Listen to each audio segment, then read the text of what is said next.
And the Newry supporters are just swarming on the ground. Hi, I'm Craig Kitchen, and co-commentator today is Bob Blewett. How are you, Bob? Very well, thanks, Craig.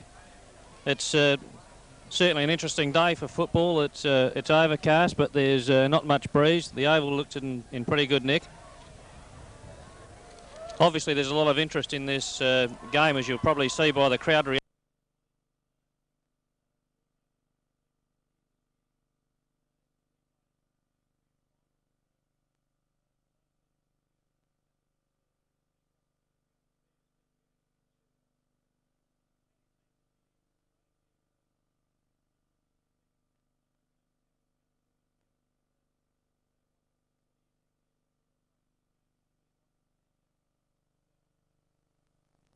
In the rooms are very quiet. Throughout the season they've been confident, and today I think they are confident of winning, but hopefully not too overconfident. But Udunda are one of those teams that comes back, just like we saw in the preliminary final last week when they were down by about 7 goals at half time against Freeling, and they came back. So it should be a good match. The boys are Tanunda boys are feeling confident, as I said, and looking forward to a good match. The strong points that you'd see for Tanunda at this stage would be Johnny Zilm at full forward, who's the association's leading goal kicker. Yeah, 3 years in a row. Robbie Dawkins, who I believe's had a magnificent season for the Black and Whites. In actual fact, you look very strong down the centre line with Lyle Skinner at centre half forward and Kimmy Linder at centre half back and Jimmy Strawn at full back. Also, you've got two very strong rovers in Chris Lem, who won the association medal, and also Johnny Kleinig, who's a very strong ball getter. It looks like a good team, Bob. Yes. I think you're very strong across half forward as well, with Teddy Buck on a half forward flank and Tony Greening. And Peter Kleinig, obviously, still capable of kicking goals and gaining a lot of touches out of that forward pocket. He's good to have on the ground, Peter Kleinig, controls the game. But James Hargie on the wing might find it a bit tough today, being his first grand final for a while. He's only a young fella. Udunda have got a strong centre line. They've got Jimmy Bell, who's had a pretty good season from all reports. Churchy Schultz playing at centre. And Roy Bainish, who's probably an underrated player in this association. There's not much of him, but he seems he's a very busy player. He's always running. And I think if Udunda are going to do well, then these three players will have to put them in the game. Yeah, also Post, number 13 for Udunda, who's played an exceptional year. And we can't forget Timmy Knight, the rover, number 17. He's always puts in a boomer of a year. And he'll be one to watch today. Stewie Davis obviously going to be a big threat in ruck, and probably the people who saw last year's grand final won't forget the memorable performance that Graham Mingy put on when he kicked, what was it, 12 or 13 goals. 12 goals, I think. You can see there's obviously a lot of atmosphere here today. The supporters have joined in. The crowd reaction, it's fantastic. This is what grand finals are all about, and I think if the players needed keying up, I'm sure that running onto the ground into this situation, I'm sure will have them on their toes right from the word go. Yeah, I can tell you that, Bob, from experience last year in the B grade grand final. It was fantastic. You have so many supporters and your supporters behind you all day, and it was it just spurs you on just that little bit. Just saw the Tanunda girls there. We just run through the two sides for you if we like. Right. We'll go through Udunda first. I've got Graham Mingy at full forward. On the full forward line in the pockets is Robbie Argent, only a young player coming out of Colts, Mark Pettigrew. Cross half forward we've got Roy Bainish, Robbie Crowhurst and Churchy Schultz. The centre line is Dean Hankey, Alan Marder and Jimmy Bell. Half back line is Kim Schultz, Ross Rady and Ian Knight. The full back is Jamie Grosser, and the back pocket is Greg Schmidt and John Patterson. So that's a little bit of a shock to me to see Greg Schmidt as used as a second ruck and not at centre half forward. He's a big bloke. He is a big guy. And he's a good player too. The first ruck is Stewie Davis, Greg Post and Tim Knight, and the interchange is Jammer Schultz and Mark Mayman. If you'd just like to run through the Tanunda side for us, Craig. All right, starting from the forward lines, in the forward pocket, Peter Kleinig. Full forward, Johnny Zillman, and the other forward pocket, John Kleinig. Half forward lines, Tony Greening, Lyle Skinner, and Teddy Buck. Centre line, Eddie Hippoff, Robert Dawkins, and James Hargie. Half back line, Tony Jepp, Kimmy Lindner, and Peter Giersch. And the full-back line, Jeff Moore, Jim Strawn, and Tony Hewitt. First ruck, Stephen Nowak, Kevin Johns, and Chrissy Lim. And the second ruck, Tony Hewitt, Peter Kleinig, and John Kleinig as the second rover. On the interchange, Chris Greening and Peter Young. Number 20, he's an exceptional player. Bob, Peter Young. Peter Young, no, I don't know him at this stage. Came from Athelston. A very good asset to Tanunda's premiership chances this year. Knows where the goals are and very elusive on the half-forward line. Well, already it's interesting to me just to see what the first bounce is going to bring. The four players that are going to be in the square are all interesting players for Udunda: Stewie Davis, Greg Post, Tim Knight and Alan Marder, and certainly Jock Nowak, Johnsy, Chrissy Lem and Robbie Dawkins. So obviously it's with those 8 players in the centre square right from the first bounce, it's going to be on. Yeah, it's going to be a good tussle in the centre square. That's the key area to get the ball out and to advance your team. But no, it'll be a good struggle there. In rucks, especially Jock Nowak, who's rucked superbly all year, and Stewie Davis, who's no rabbit when it comes to rucking. He knows what to do. That's going to be a good tussle there. Well, Stewie Davis has probably been a bit of a stalwart for Udunda in the final series. He's been able to, with his big body and his reach, and certainly his marking power around the ground, he's been able to set a lot of Udunda's play up. There's one thing lacking in Stewie Davis's game, which I noticed last week, Bob, is his kicking. He doesn't always kick had an that awkward straight. approach to the game, and but I think all in all, it's shaping up to be a pretty tough final. All grand finals. We've seen Angaston go down in the B grade today. They were pretty hot favourites. When it's all boiled down, they say grand finals are just another game, and try and approach them the same way that you would any other game. But really, from a player's point of view, this is what the season's been all about, and you can't blame them for being a bit keyed up. And it's certainly, in my opinion anyway, a different game from anything that the players have been up against in the minor round. That's right. Well, Robert Dawkins from Tanunda won the toss and is elected to kick towards the Udunda end. Should say the netball court end. Just waiting now on the bounce to start the game. The grand final, 1982, between Udunda and Tanunda. I think you'll find there's just a slight breeze favouring the left of your screen as you're watching it now.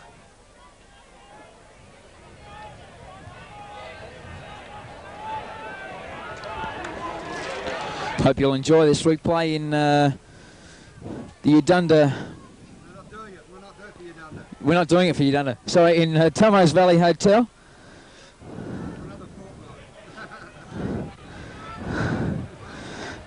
Might be shown recently down in the new club rooms.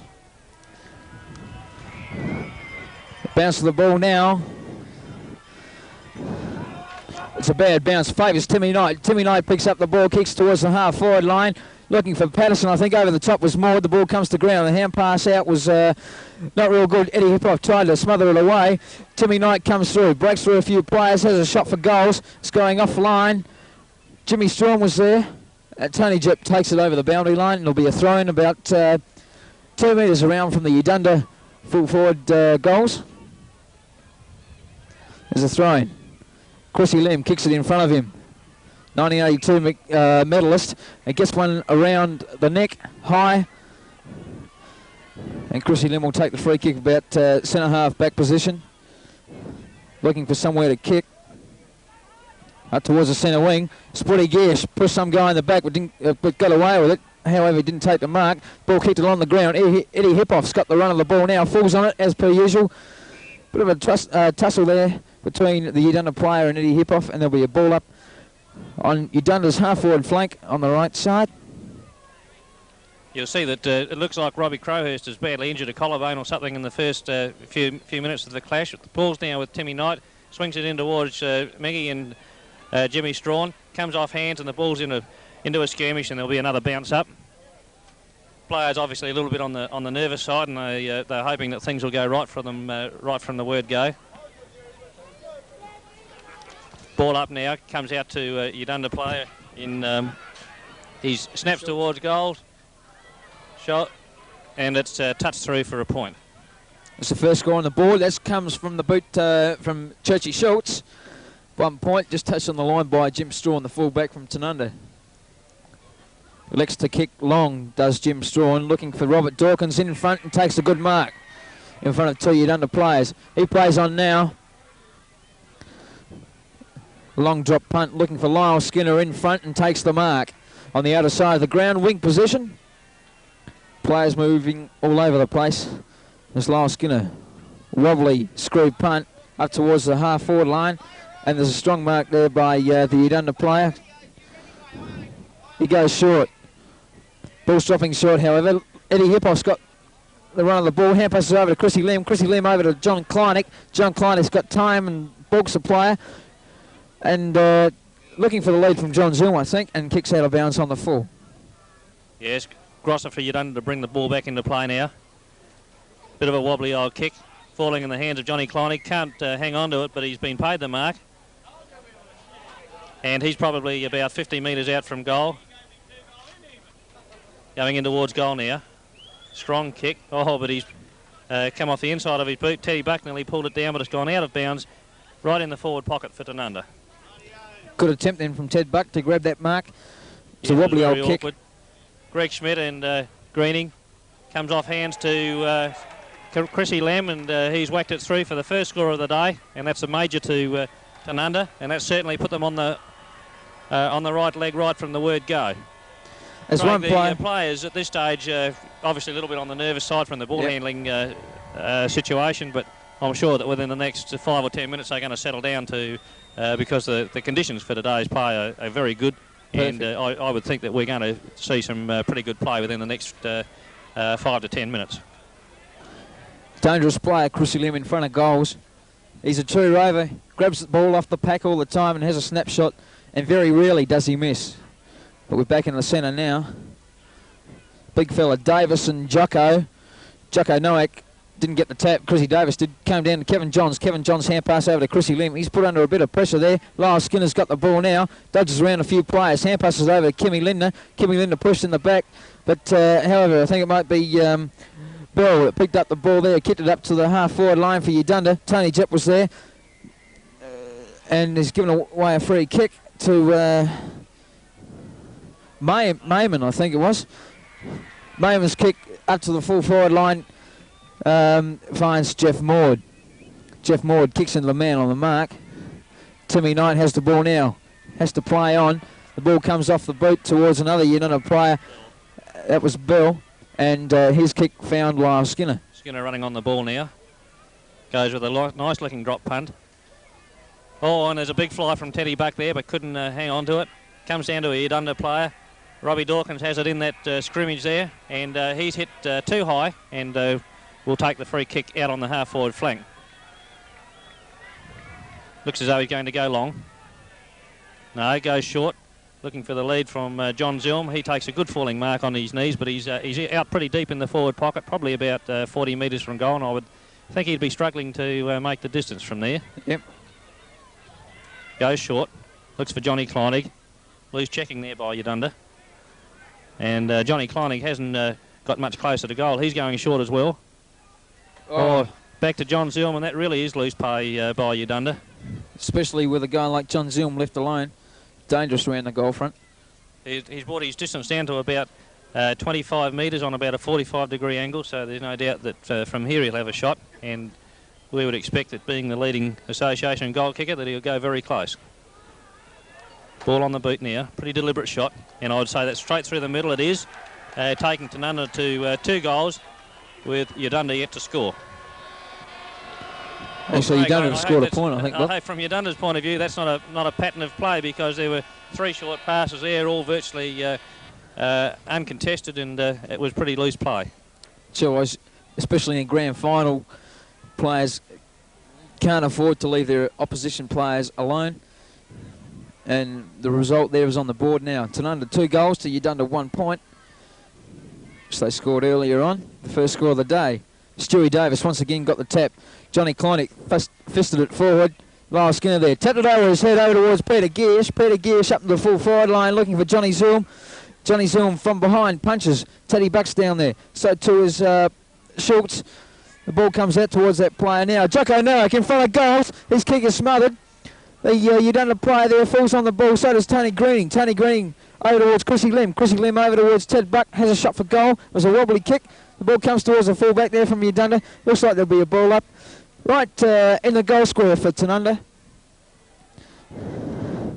Desperate play there from the Udunda team.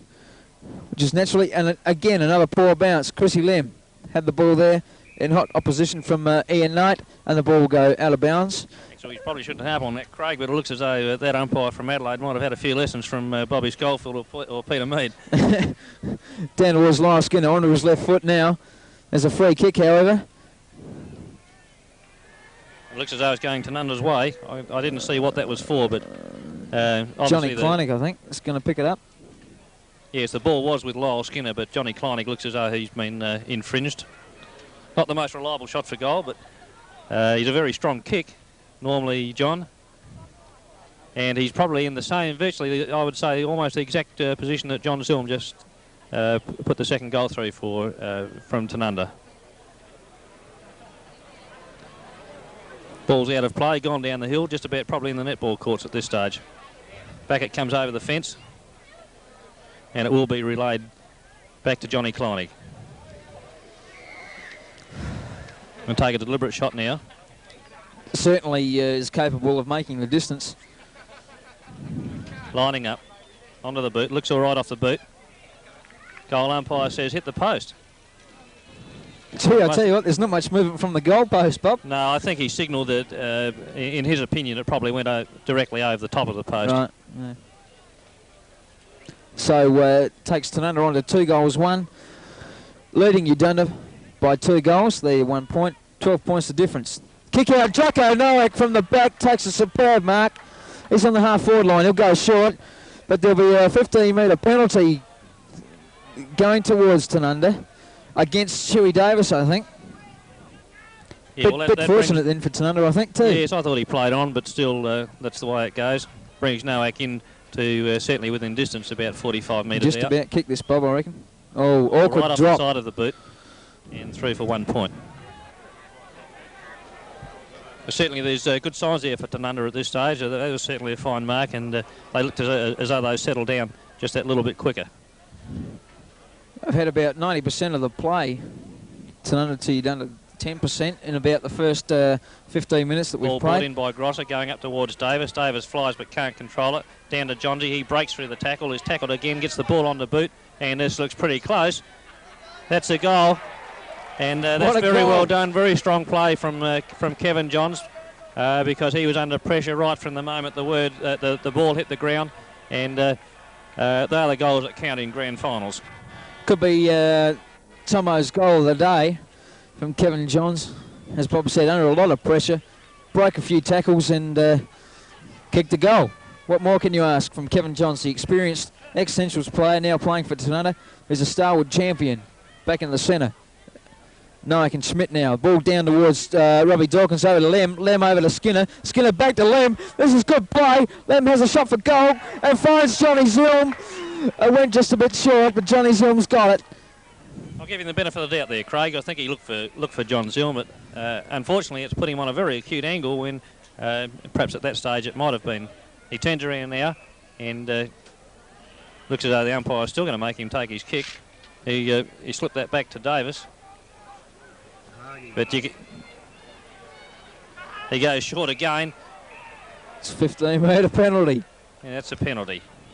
Well, that really is poor play from Udunda because they saw that Johnny Zulm was on a virtually impossible angle. He'd already made one short pass and had it recalled, and you would have thought that the Udunda players would have really been on their toes there to cut that off. But that's with Teddy Buck now, and I wouldn't think he'd make a mistake. He doesn't. That's his first goal, and there's takes Tanunda on to 4 goals 2. The scoreboard isn't showing Udunda 1 point, but we believe that is their score.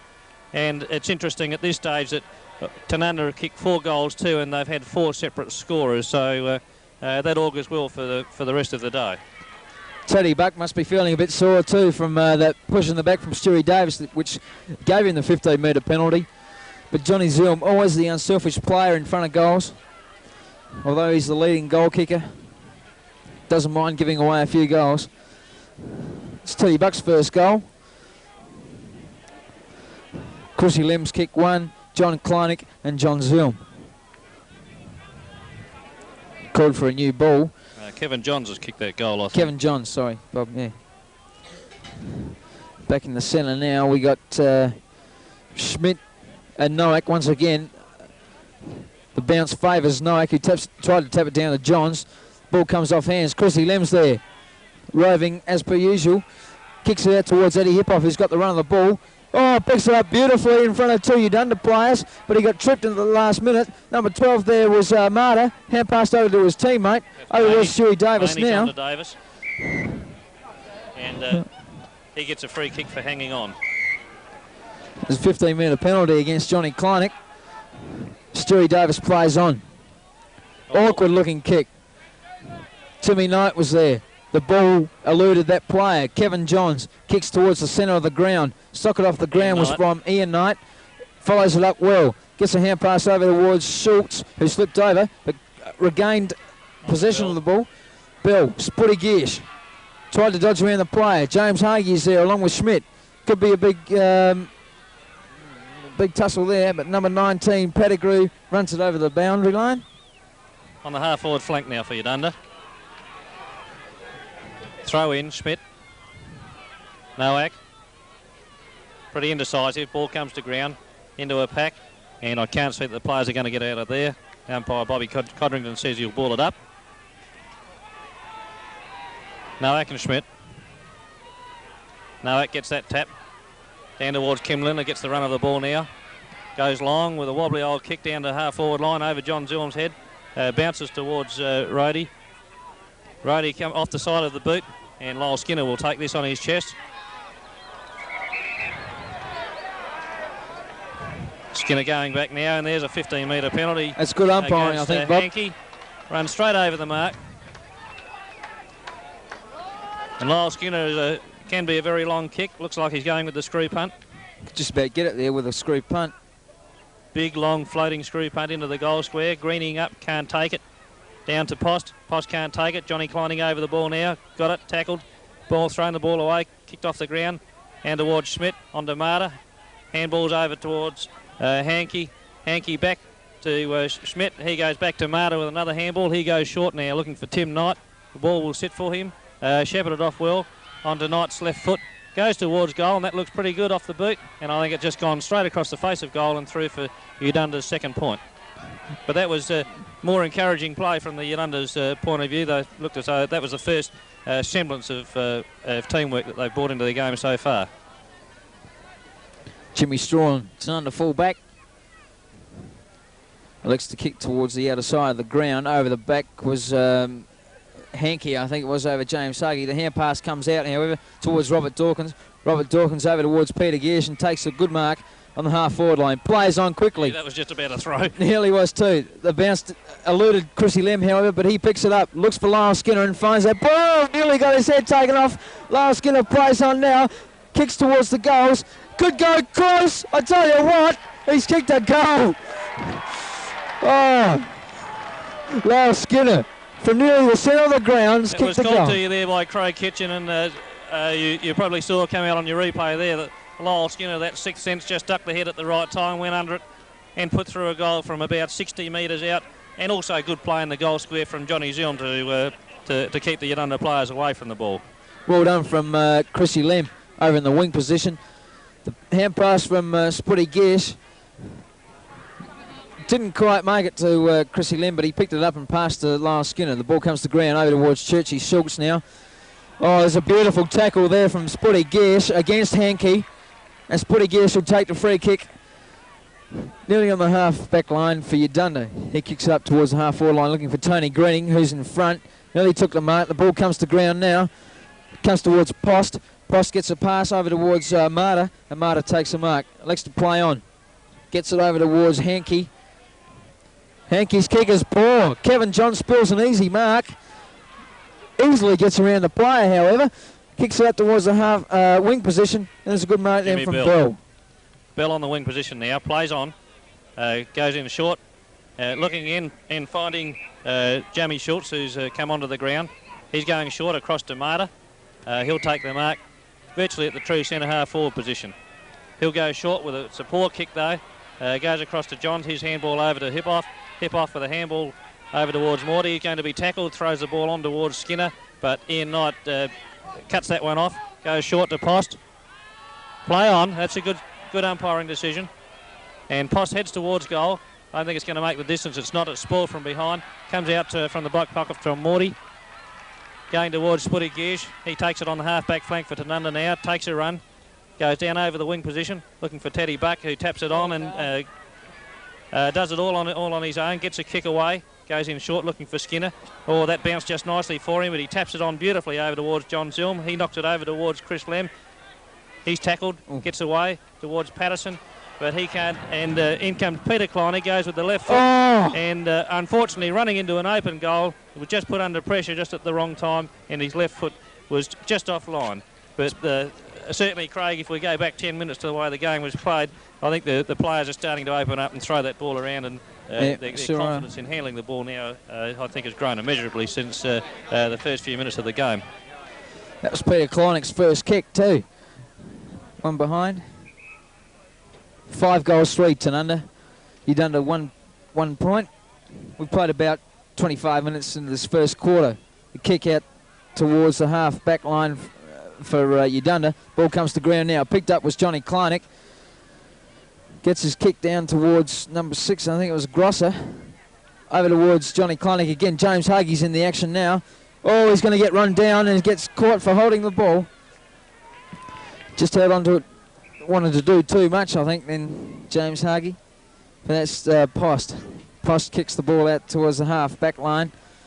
Robert Dawkins is there. Can he get out of it? No, Jimmy Bell was too strong at that particular stage, and the ball will go out of bounds on the outer side of the ground wing position.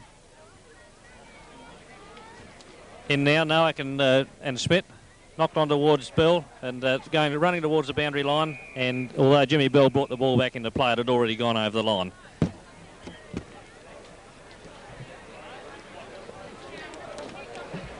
Ball coming back for a throw in now, right on the wing position. The 2 ruckmen are going to be Schmidt and Nowak.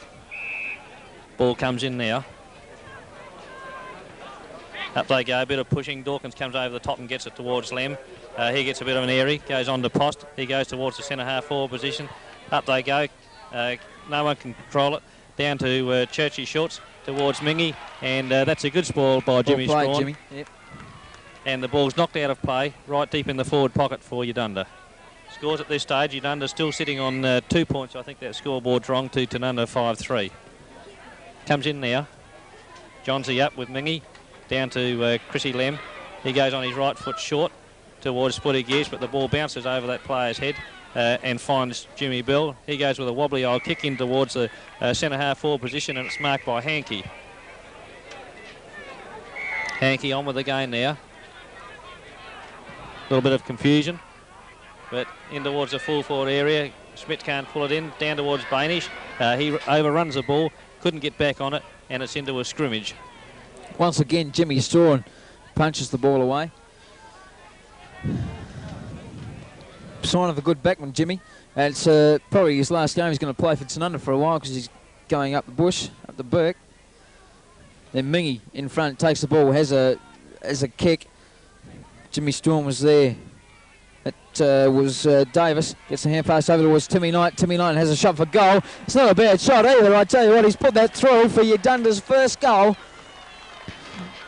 Udunda 1-1, trailing Tanunda 5-3. And what a good goal from Timmy Knight. It was a good goal because he was very deep in the forward pocket there. On his wrong foot as far as the angle was concerned, but steered it through beautifully. And perhaps that might have been a little bit of prior knowledge there on the ground because Tim Knight did play quite a lot of games for Angaston. Ball back in the centre of the ground now. Nowak and Schmidt. Schmidt with the run-up.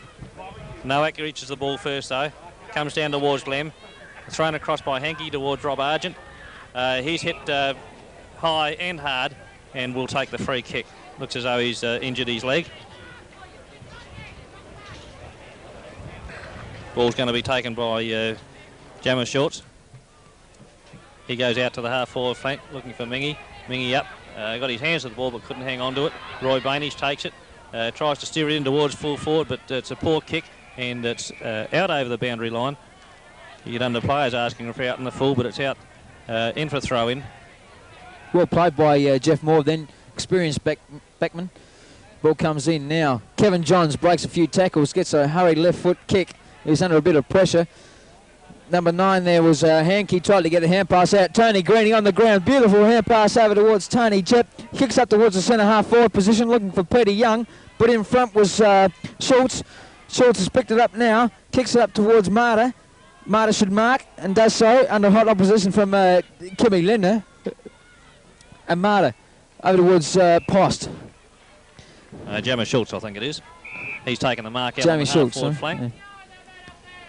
Too many ball guys in this team, aren't they? Yeah, Bob? probably about 50 metres out from goal, and I'm sure that going uphill and slightly into a breeze that he won't make the distance from there. Couple of leads coming out the full forward area now, but he's ignoring them. He's going to go in long. Goes with a wobbly old screw punt, which is going to fall on the edge of the goal square. Up high there, but no player can actually bring it to ground, and it's into another scrimmage. Jimmy Straw nearly took a good mark there. But if you're going to get another goal, it's going to be a game on our hands. Well, it is, but Tanunda have got a fantastic lead at the moment. That's a top little snap there from Mayman. It's just gone through for one behind. That's Uganda's second behind. They go to 8 points. Trailing Tanunda 33. And Kevin Johns. Chop kick from the full back position. A beautiful kick too. Split of gears. What a mark. Could just about go for the Tomo's mark of the day. Plays on, however. Goes over towards Robert Dawkins. He's run his full 74 metres.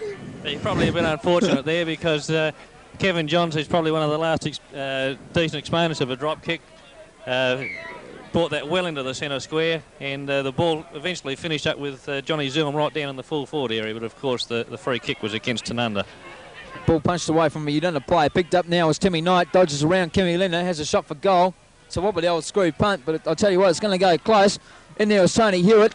Punches the spores the Uganda player, I should say, and it's gone through for one behind. Yes, there's a bit of desperation down there in the fullback area for Tanunda at the moment because they're put under a bit of pressure. No, I think that'll have to be recalled because the umpires bounced that through the goalpost. Down once again. Mingy, Greg Post.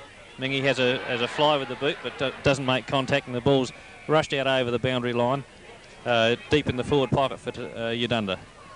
Throw in now. Couple of flies over the pack. Kevin Johns probably got his hand to it. Handballs out by Johnny Kleinig. Out to Mayman. Mayman handballs back towards no one in particular, but Jeppy takes it with a good handball out to Teddy Buck onto his left foot now. Comes down to the wing position looking for Greening. He's into the back from number 20 for Uganda, who's roadie. He gives away the free kick, and that will be taken by Greening on the wing. He goes in long over the half-forward line. Looking for Robbie Dawkins, and he takes a beautiful mark up high. Have a shot, Dawkins, I reckon. Out on the half-forward flank, but I'd say he's probably no more than 35 metres out, on about a 45-degree angle, and I'm sure that the angle that Tomo's got on his camera here, that you'll see the result exactly the same time as we will. I think he's pulled it just slightly to the left, no problem at all with the distance, but that's 1 point to Robbie Dawkins after a beautiful mark, and also a good passage of play from Tanunda's point of view, right from the back pocket. Brought into play now by Grosser. No one can bring it down. Peter Kleinig on the end of it. Handballs out towards Johns. He's tackled but breaks the tackle. Hit hard again by Ian Knight, but goes out towards the half-forward flank. Looking but not finding Spuddy Gish, and the ball goes out of bounds on the half-forward flank for Tanunda. Spuddy Gish seems to be making a lot of ground. He's covered a lot of ground so team far, sheet. he's on the half-back line, but he's always down the forward line. A beautiful punch away then from Tony Greening down towards the full forward line, and Johnny Zoom was just a bit unfortunate then to give away a free kick. You're puffing well, Craig. Huh? You're puffing well. Up high with Stewie Davis, and he has been paid the mark out on the half-back flank. Awkward kicking style from Stewie Davis, but gets this one up in the air, down onto the wing position, and up high was Kevin Johns, couldn't quite bring it to ground, out towards Bell. He dummies, goes into the half-forward line looking for Post and finding him. He plays on, should get the handball over but doesn't, goes in deep now into the scoring area, and it just runs through for a point. But that was quick movement also from Udunda right from the full-back line, so obviously these two sides are getting into their full stride now. He's a good player, Post. And Jimmy Strawn straight up the centre of the ground looking for Tony Greening. Robert Dawkins is there, got caught around the neck. He'll take a free kick from the centre half-back position. Plays on looking for Spuddy Gearsh or Lyle Skinner. Take your pick. Spuddy Gearsh in front will take the mark. Out of side of the ground, wing position, plays on his left foot. Not very reliable is his left foot. And Hankey there will take the mark. Hankey now looking for Post, but with him is Peter Gearsh. Kevin Johns has time to hand pass over to James Huggy. James Huggy put Peter Kleinig under pressure. Got it over towards James Huggy. Might have got a push in the back, but there'll be a free kick, ball up. The true centre half forward position for Tanunda. We see the scores 5-4 to 1-3. I think that might be 1-4, Craig. I think they missed that first point for Udunda. Churchy Schultz has got the ball now. No one to kick it to. Comes out hoping that it'll run out of bounds, and it will. Out on the wing position. No movement at all there from the Udunda forwards. Two ruckmen now. Greening and Davis. They're scrubbing and fighting. Hankey gets one around the neck and will take the free kick. Goes in short with a wobbly old kick, but it'll find Stewie Davis. His handball out towards Bainish. His handball again, but it's blocked off well there by Morty. Comes down to Johnny Kleinig. His handball out towards Jep. Back on to Morty. And down towards Peter Young. And I think he's run out of bounds. And the boundary umpire signals out of bounds. That's not an umpire, that's Tony. As well played then by Johnny Kleinig on the half-back line. Broke through some enormous tackles. Got it over towards Jeppy and Jeppy over to Morty.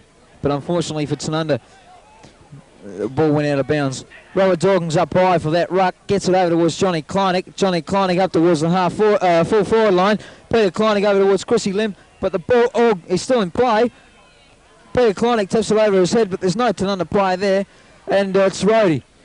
Rhodey gets a kick out towards Grosser. Or Bill. Bell in short, looking for Alan Marta, and finds that player in opposition to Kevin Johns. Marta short, looking for Tim Knight. He'll find him as well. He goes onto his left foot now, takes one bounce. Left foot right into the centre half forward position, looking for Mayman and Jimmy Strawn. Jimmy Strawn couldn't control it. It's gone down into a scrimmage. Comes out now. And number 19 is Pettigrew. He kicks in and Roy Bainish took the fly.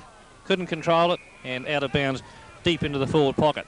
Right alongside the point post for Udunda. Throw in now. Mingy.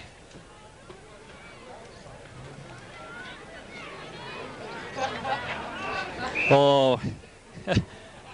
A little bit of a crude tackle there on Tim Knight, and he take the free kick for a high tackle. Scored that the siren has gone. Scores at this stage 5-4 to 1-3 showing on the board. We think that's 1 goal for, but Tim Knight has got an opportunity to put another goal on the board. Be a very important goal for Udunda too. If he gets it. Looks all right off the boot. Yes, he's made no mistake. So Udunda now 2 goals for. It's an under 5-4, margin of 3 goals. As we take you out of the first quarter, and we'll be back with you in the scores. Tanunda 5 goal 4, leading Udunda 2 goal 4. Probably, as we said earlier, I think there's a slight advantage there towards the left-hand the side of your screen, but only minimal. The goal kickers for Tanunda at this stage are Chris Lem, Teddy Buck, Kevin Johns, Lyle Skinner and John Zilm, and for Yadunda there is only one, and that is Tim Knight, who's got 2. But certainly an interesting quarter. Tanunda got away to the quicker start, had their goals on the board, and Yadunda started to come back at them towards the start of that last quarter. In the centre, Jacko Noack, a big fist out towards the half-forward line. Tony Green is in the run of the ball, hotly pursued by Rode, but it comes out towards Patterson. Patterson gets a hand pass out towards his teammate, but the ball's on the ground, could go over the boundary line, and it does so now. There'll be a throw in the half-forward line from Tanunda. Hello, there's a free kick here. Roddy's just whacked Tony Greening around the head, and he can feel the effects from that. I think Tony will get a free kick. That's good umpiring, that. He's obviously going to take the free kick. I'm not too sure whether Roddy's been reported or not. I think he may have been, but I'm not absolutely certain. Certainly some of the Yadunda players out there are arguing with the umpire. Could be pretty fiery later on in the game, I think, Bob. Yeah, Tony Hearn's got in on it as well. There are 3 umpires there all discussing what's going on.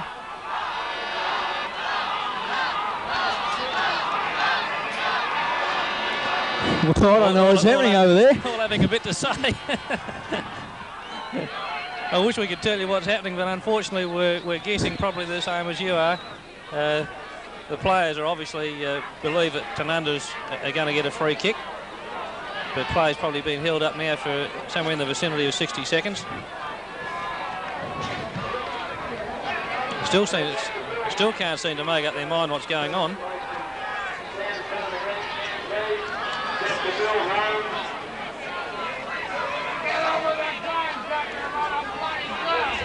Well, this is amazing. I can't work out what the hold-up is. Both central umpires are there together. Boundary umpire Tony Hearn is there. What's happening now? The boundary umpire and one of the field umpire are coming off the ground. He might have been sent off. He's been sent off. Tim Knight.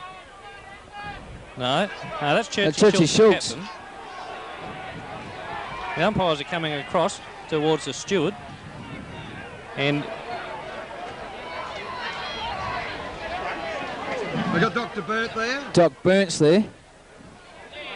So I would think that they're probably contemplating sending one of the Yadunda players from the ground. That's the only thing that I can think of at this stage. I wouldn't have a clue, Bob. This is amazing. Well, if we try and recapture the incident, obviously one of the players in Tony Greening was struck, and as far as we know, he was struck by Rodey from Tanunda. There was a free kick paid, He has been and sent off. the 3 umpires then conferred. And the only thing that I can surmise at this stage is that they are contemplating sending that player off the ground. It is a rule that was brought in earlier in the year. They're taking him off, haven't they? And I would think that's the umpire's decision that he's going to be sent from the ground. That's Rodey. Craig, here's the crowd. So that's a turn up for the books. That's the first for the hell. Barossa and Light. And I'm certain in my own mind now that player certainly has been sent from the ground. He's obviously must have been reported. The football's going Can on. they have an interchange, Bob? No. Or he just gets sent off? Yes, they can have an interchange player. Churchy Schultz is coming over again.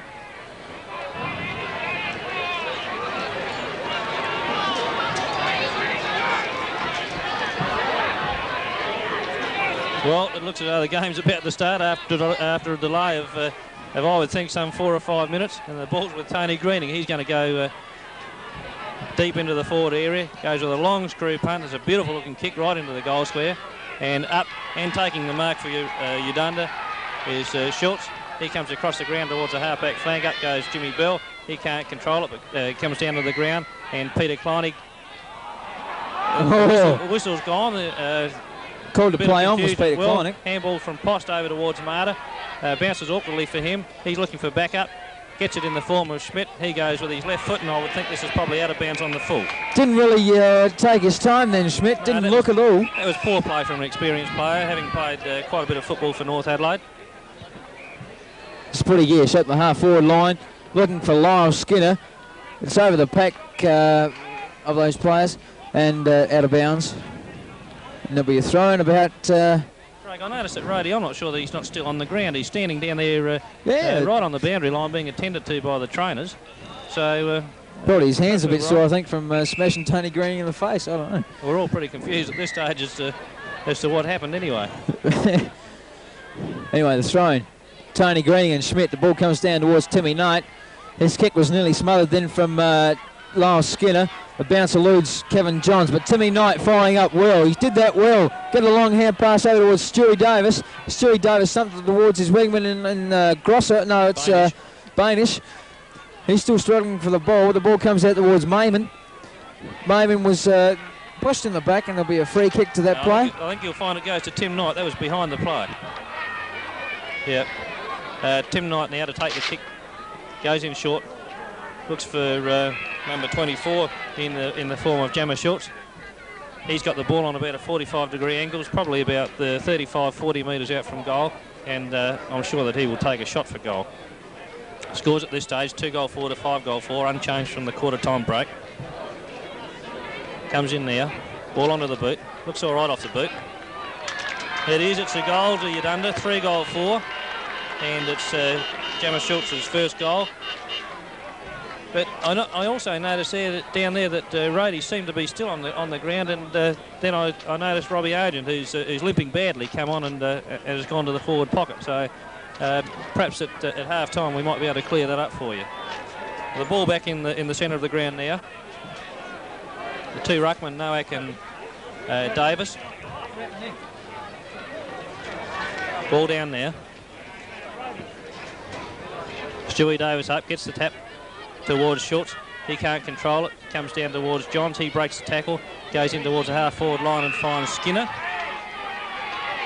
Skinner coming out wide, looking for Greening.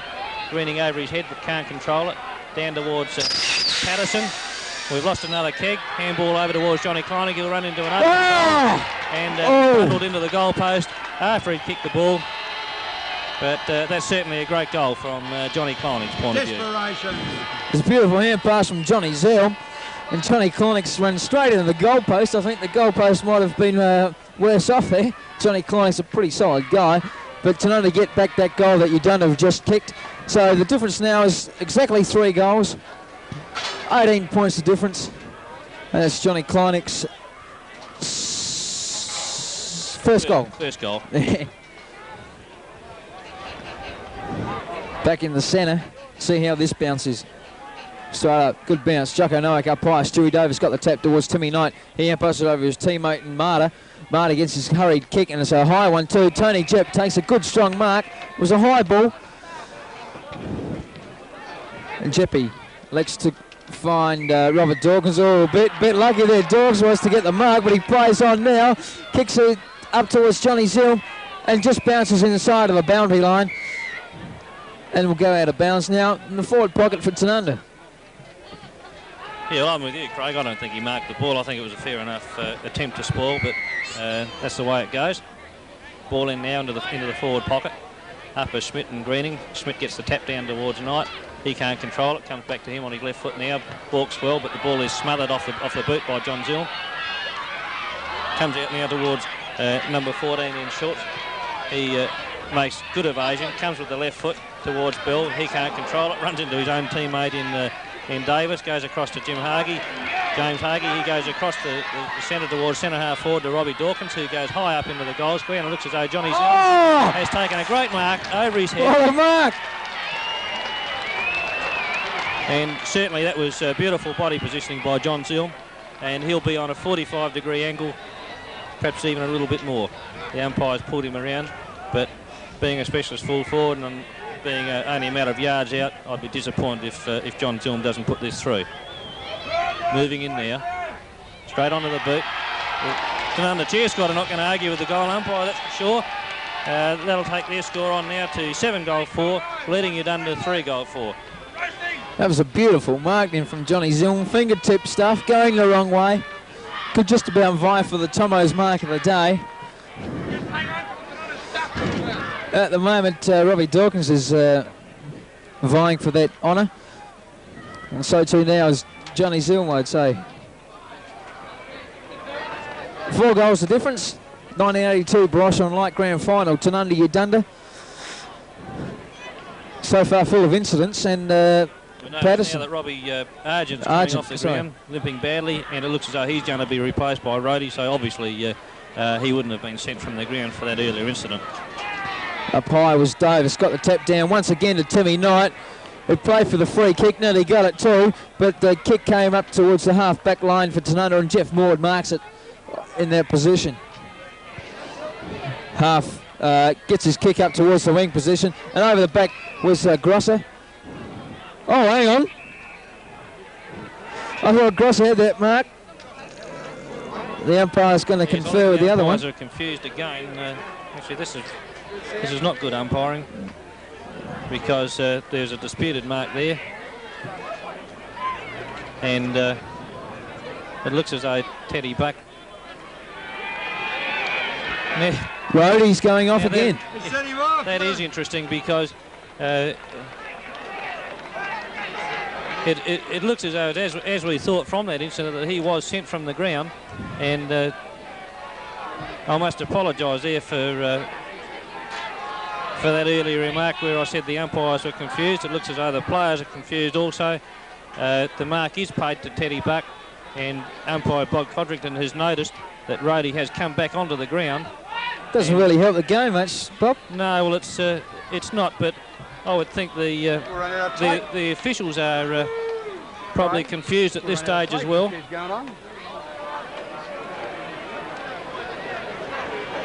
Umpire Bob Codrington is coming over towards Doc Burnt, the president of the association now, and I'm sure that he's going to put his point of view, and I'll be surprised if you don't find that Rhodey is dragged off the ground. Ron Thompson down on the boundary line having an argument. Unusual for Ron.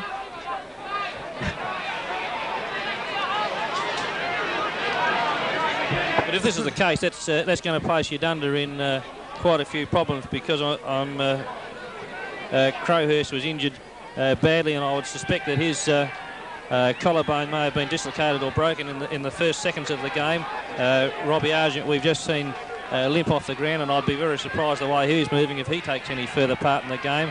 And now I'd suggest that Rhodey has been Rhodey's going off, and you'll find that Gill will take no further part in the game also.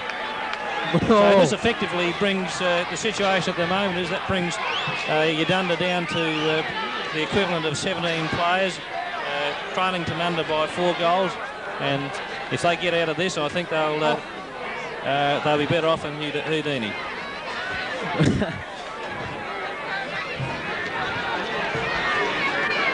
Bewilders me, Bob. I would not have a clue what is going on. Well, I'm pretty sure you'll find that's the case. Now he's still standing inside the boundary line, and I think the Udunda club is going to be in a bit of strife if they don't get him off the ground pretty quickly. Anyway, Teddy Buck pass to Johnny Kevin Johns. A beautiful drop kick finds Johnny Zilm. He took a top mark, goes short. It's a poor kick out of Peter Youngs there. Tried to follow it up. Johnny Kleinick has got the ball, dodges around a few players, could go for holding the ball, but gets around easily. Robert Dawkins was there at centre-half forward, but it's crossed. Marta takes a good mark. Spooty gear show the back. Spoils the mark that was going to be there. Kevin Lawrence Skinner. A few years back, that'll be all right, but now... I think that incident might have brought a bit of feeling into the game as well, Craig. Yes. We seem to see it all in these Barossa and Light Grand Finals over the last few years. Especially Tanunda and Udunda. Yeah. Anyway, Stewie Davis takes a good mark on the wing.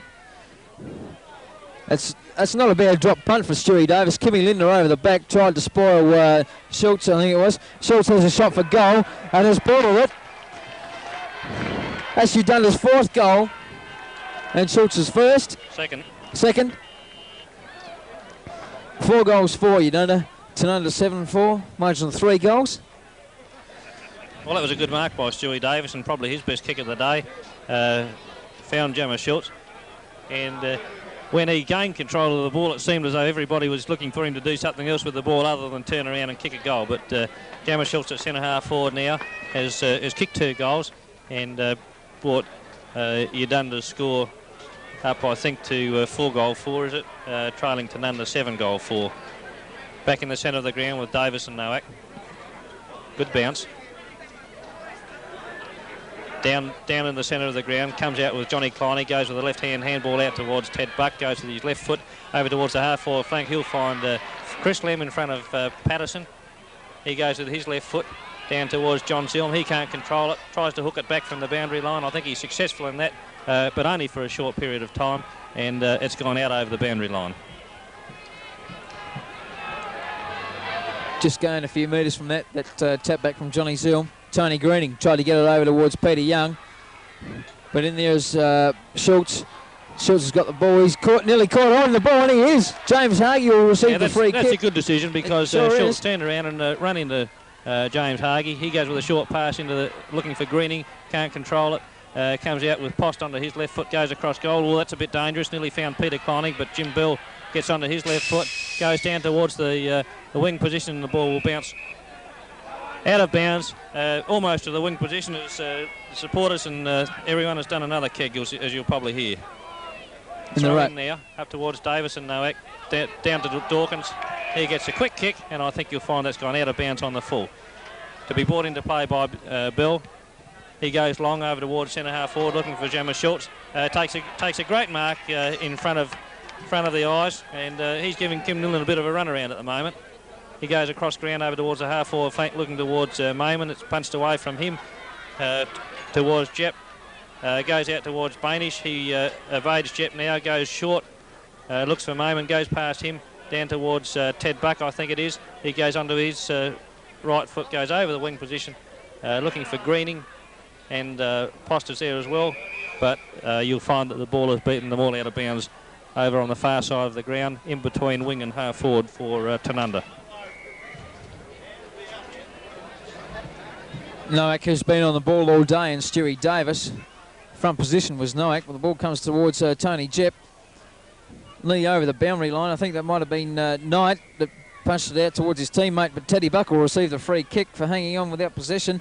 Over the head of Lyle Skinner and Mingy. Is it? No, Marta. Sorry. Oh, hang on. Marta's kick found his teammate in the centre of the ground.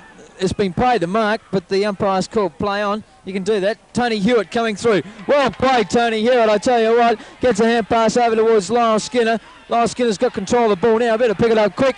Gets a hand pass over towards Peter Kleinig. Peter Kleinig puts it in towards the full forward position, looking for Tony Greening. In front that player was. The ball comes to ground. And number 5 is Bainish. Bainish gets a hand pass over towards Knight. Knight has time to move and time to think about what he's going to do. Gets a kick up towards the half back line, but in there is Tony Jep for Tanunda, number 7, in a black and white Guernsey. Looking for Peter Young over the back. The ball comes to ground now. Peter Young's got the run of the ball, picks it up now, gets it up towards the full forward position, looking for Johnny Zilm over that player's head. Peter Kleinig, superbly over towards Johnny Zilm. Johnny Zilm takes one bounce, looks around to see if there's anyone coming, and 3 for a goal. Well played. That is superb thinking between the two players. They knew what they were going to do. And Johnny Zilm was just put his that also have to go down very close to play of the day at this stage. It sure would.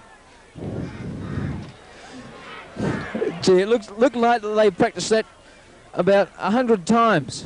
Over the head of Johnny Zilm. Peter Kleinig was there. Johnny Zilm knew that he was going to get the hand pass.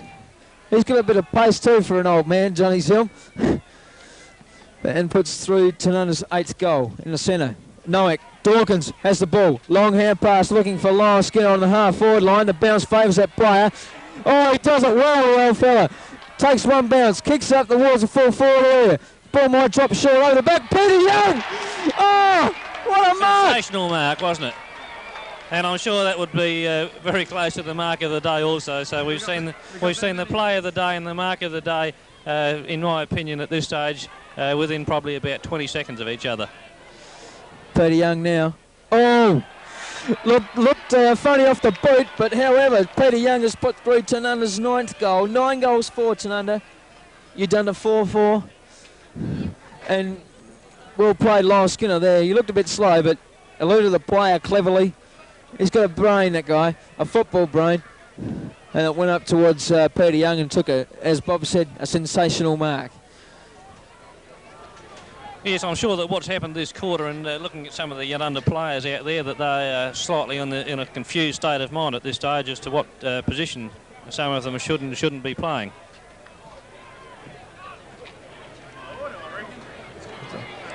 I'm sure they've only got 17 players on the ground, because you'll find that Tanunda have got a loose player in the back lines. However, that comes out from the centre backs out to Johnny Kleinigan towards Chris Lem, who takes a good mark as well. He plays on now, goes onto his left foot towards Greening. Takes a good mark, plays on and is trip from behind, brought to the ground, and the umpires awarded that as a trip. Quite correct decision, no doubt about that at all. And Tony Greening is on a 45-degree angle, probably about 45, 50 metres from goal. Looks as though he's lining up to take a deliberate shot. Coming in now. Looks pretty good. Looks all right. Yes, that's a good goal. Beautiful kick out there from the half-forward flank to Tony Greening. And that takes Tanunda on to 10-goal 4, and we see Robbie Argent coming back onto the ground, but I think you'll find that he'll play no significant part in the game from here on in.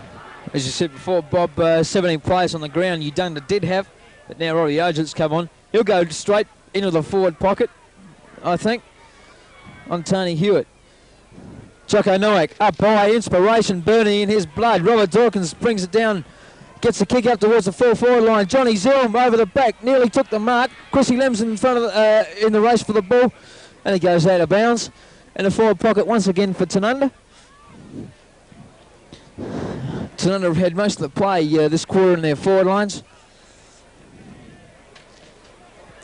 Tony Greening fisted it over his head, looking for someone there, but there was no one there. However, Robert Dawkins comes in, gets the hand pass over to James Hagee. James Hagee tried to get a left foot kick over towards Chrissy Lim, but it fell short.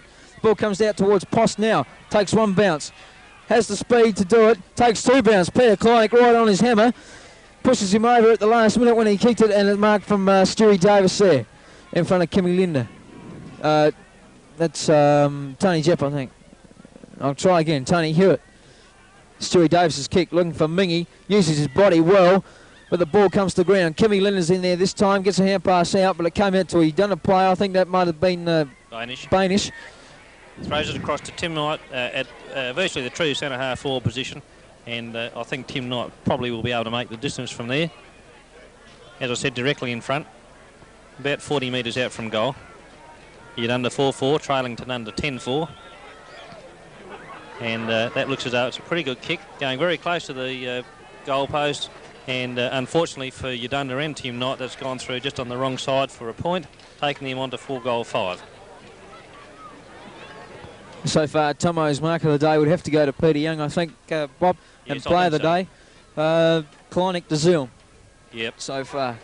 Anyway, Jeff Maud's kick up the centre of the ground. Peter Gish, top mark. It's a lovely kick too from Jeff Morty, and certainly a good mark from Spuddy Gish. He goes into the half-forward line now, looking for Greenie. Greenie up high. Ian Knight nearly pulled it down but couldn't. James Hagee grabs it and is penalised for holding the ball. Jim Bell take the free kick.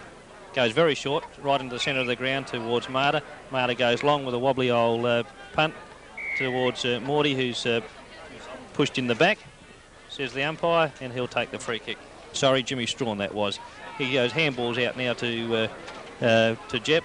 Jep goes down to the wing position, looking for Ted Buck and Marta. None of them can control it. Churchy Schultz gets one in the back, picks it up, takes a handball over towards Marta. He goes with another handball towards Bill. Bill onto his left foot, goes with a wobbly kick, and that'll be taken in the back pocket by Jimmy Strawn, virtually an uncontested mark. Jimmy Strawn to bring the ball back into play now. Comes down in between half-back towards Spuddy Gish, who takes another good mark, but there has been an infringement. Says the umpire. I think it's going towards Rob Dawkins. He comes down over the wing position. And Lyle Skinner is pushed straight in the back by Ian Knight. Might have been a bit of experience there, Bob, I think. Could have been a 15-metre penalty as well. Anyway, the ball with Lyle Skinner in between wing and half forward.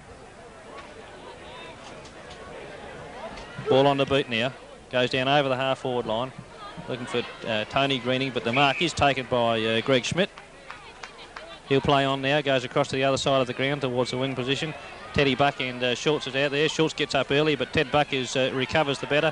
Handball's out towards Chris Lem. He'll take possession and go onto the left foot. He's brought down after he got rid of the ball, and the ball under pressure was forced out of bounds in the pocket. There's a player that's been quiet today, Bob, so far, Chrissy Lem. Although he started off brilliantly. He did, yeah. Died out of the game just a bit. Oh, the kick over the head of Churchy Schultz. Gave an elbow to Lyle Skinner, but coming through is Tony Greening and Tim Knight. He's onto his left foot, as per usual. Kicks it out towards Bell, and Bell will take the mark. He'll play on around James Harkey. Gets a kick up towards the wing position. Johnny Kleinick was up there. Ian Knight has got the run of the ball. Marta taps it over towards Ian Knight. The ball's still in play. Marta, nearly a beautiful pick-up one-handed. Robert Dawkins coming through, rides the bump superbly. Hurries the kick onto his left foot, but just finds Ian Knight. Lyle Skinner coming through like a Sherman tack, nearly took his body off. Oh, Tim Knight, poor drop pass. That's poor play, isn't it? Peter Kleinick has the mark. Oh! Kevin John's got a knee in the back from his captain. Peter Kleinick forcefully played on. Mayman was there and will get a free kick right in the centre of the ground. Mayman, it's not a bad kick. Kimmy Linder, eyes on the ball all the time. A beautiful pair of hands does Kimmy Linder. And takes the mark in the defence for Tanunda. Goes long out the outer side of the ground, finding Teddy Buck. Plays on now, does Ted, has a bit of pace, turns onto his left foot, looking for Chrissy Lem over that player's head. Lyle Skinner's there. Oh, beautifully backs back into a few players. Finds short, and finds a go short, I should say, and finds Johnny Zorm. Johnny Zorm playing around with the player. Pick up the ball, please, mister. Can't believe he hasn't got a 15-metre penalty. But, I don't think there was as much there as Johnny Zorm thought, but I still think that he's got an excellent chance here to bring up his fourth goal. Only about 25 metres out, directly in front. Distance will be no problem, neither will the accuracy. And that'll go through for Johnny Zorm's fourth goal and Tanunda's 11th. They go on to 11 goal 4. Well in front of Udunda at this stage, 4 goal 5. It's well played over in the outer side of the ground with Lyle Skinner. Backed away from two players. Not in the case of running away from him, but cowardice, I should say. But he's came out skillfully done, very experienced, and it certainly pays off. I think Lyle Skinner's probably stamping his mark, making his mark on this game already. Remember last time he played here, Bobby kicked 14 goals against Angaston. I don't remember that. No. Timmy Knight punches out towards Marta now. Marta goes short, looking for his teammate. I think that might be Bainish. Left footer. Up to the full forward position. The ball comes to ground. Kimmy Linder go out to Jeff Moore. Jeff Moore to go for the safety of the boundary line because he's got no one to kick to. But however, it comes out towards Churchy Schultz. Churchy Schultz has got the run of the ball now on his left foot. Goes short, looking for Grosser, I think that is. That's Pettigrew, sorry. He goes short. Dangerous play. Kimmy Linder over the top. Could have been paid the mark. I tell you what, he had the hand on the ball. No, I agree with that decision. I think Jammer Schultz had his hands on the ball first, and in my opinion, I think it was the correct decision anyway. Throw in now on the half forward flank for Udunda. Up is Davis. Over the top is Johns. He shepherds off now. Comes down towards Morty. Morty over towards James Hargie. Handball on to Giersch. Giersch goes short and looking for Lyle Skinner, who looks as though he's copped one. Certainly does, Bob. Blood all over his face. throw in now on the wing position. Schmidt and Nowak. No one really gets the tap. Comes down towards Young. He can't control it. Handball over towards Bill.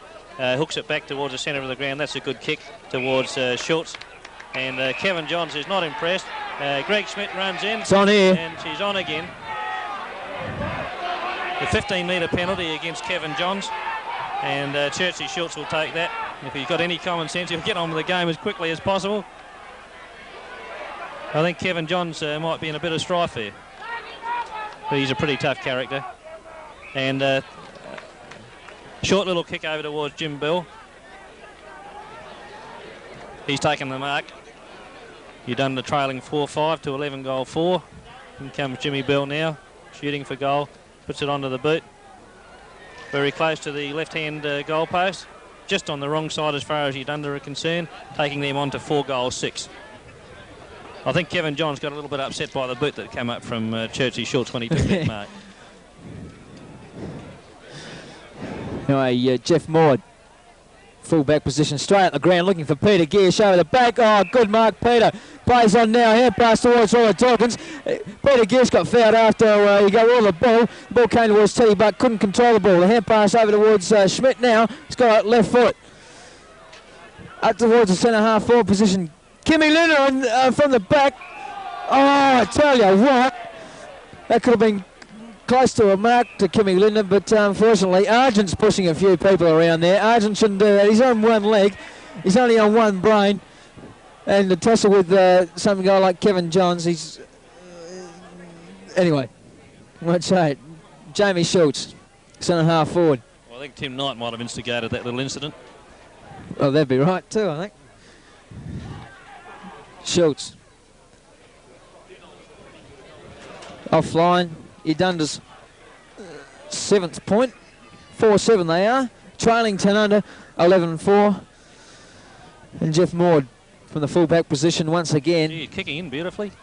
He sure is. Out of side of the ground. Kimmy Linder there. Hand pass over his head to Teddy Buck. Teddy Buck, a beautiful hand pass towards Chrissy Lamb. Bit fortunate not to be called for a throw. Over towards Robert Dawkins. Dawkins up the full forward position. Lyle Skinner there. Holding the ball. Bad luck, Lyle. Brought back into play now by Ian Knight. Goes to the wobbly old kick towards the boundary line, and it's marked there by Ted Buck. Goes across the ground towards Robbie Dawkins. He'll play on and drive kick in a long, goal. I would think. Good looking kick. Johnny Zilm, Shepherd's Well. Well nominated by Craig Kitchen. Robbie Dawkins, beautiful goal on the run. That's his first goal, taking Tanunda on to 12 goal 4, leading Uganda 4 goal 7. Very dangerous, Robert Dawkins, when he gets the ball from about the centre to the centre half forward position. Those long loping strides of his and a drop punt that goes well straight through the centre. Robert Dawkins very rarely misses those goals. Back in the centre. Tony Green this time, down towards Chrissy Lim, got around easily then, short pass, Johnny Zelmore by himself, that's loose checking from the Uganda team, or Uganda player I should say, leaving a guy like... that type of pass, though, the ball was moved beautifully out the centre, a good tap down to Chris Lem, and Chris Lem, who won the association medal, made no mistake with about a 45-metre pass, and it found John Zilm moving in. Ball onto the boot. I think he's pushed that across a little bit. He has, and that would have been his 5th goal before half time. And although Tanunda is still in a very strong position, Paul brought back into play now by Ian Knight, going across towards Schmidt. He can't control it. Comes off hands. Comes down towards Dawkins, towards Buck. He can't control it also. Ploss picks it up. Gets a handball over towards Schmidt. He goes to the left-hand handball. Comes off hands. Goes towards Schultz and Lem. Neither of them can control it. Eventually finishes up with Robbie Dawkins, who's tackled very strongly by Tim Knight, and he's penalised for holding the ball. Ball back now with Timmy Knight. Goes with a drop kick. Looking for and finding Alan Marder. Out pretty deep on the half-forward flank. Would be just out of his range, I think, at this stage. 4 goal 7 to 12 goal 5. Coming in now.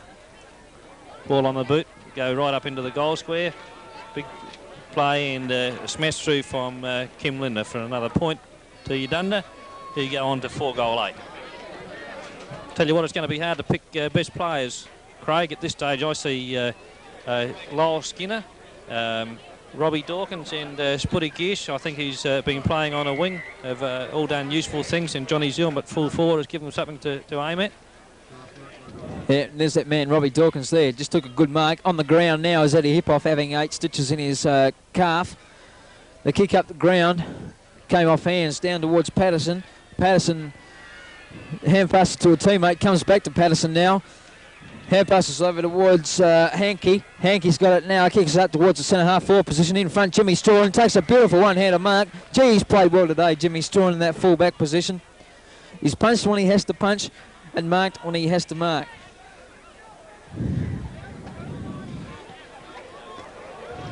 Into towards the centre of the ground, looking for the Greening brothers, and Chris Greening takes the mark right in the centre of the ground.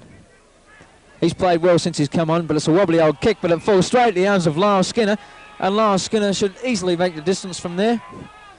Not easily, I should find the accuracy, no troubles. Goes short. Kevin Johns in that full forward.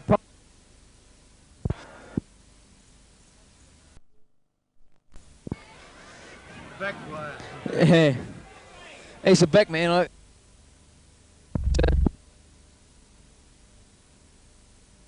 Could it be a drop kick?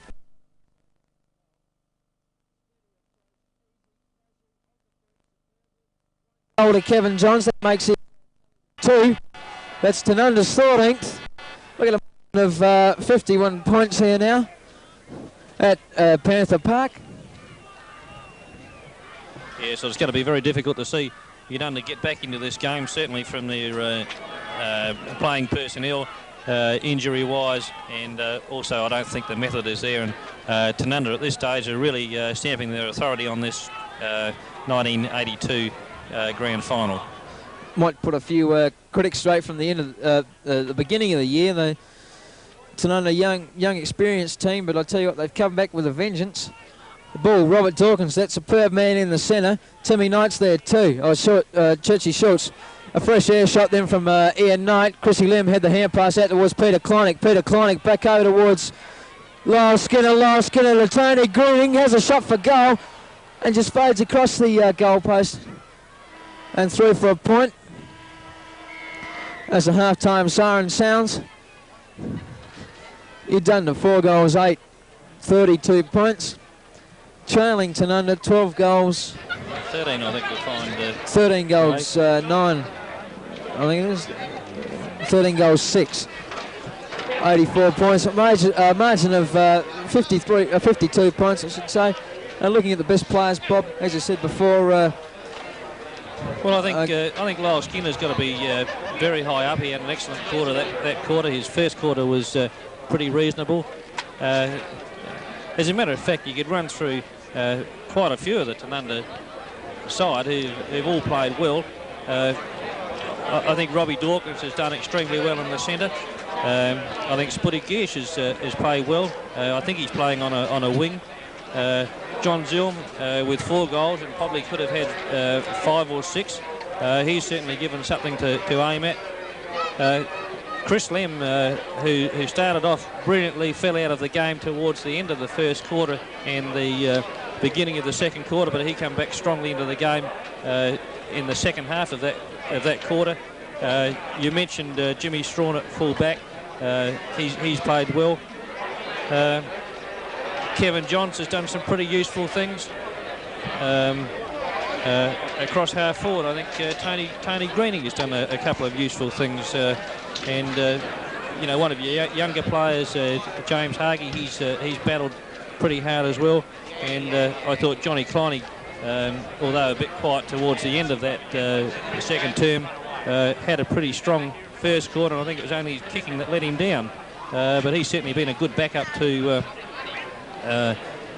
Chris Lem. And really, when you look at it at this stage, 13 goals, 6 to 4 goal 8. you'd have to be a real optimist to think that Uganda, trailing by 52 points, are going to be able to get back into this game. So, just say from Tanunda, the best player so far, Bob.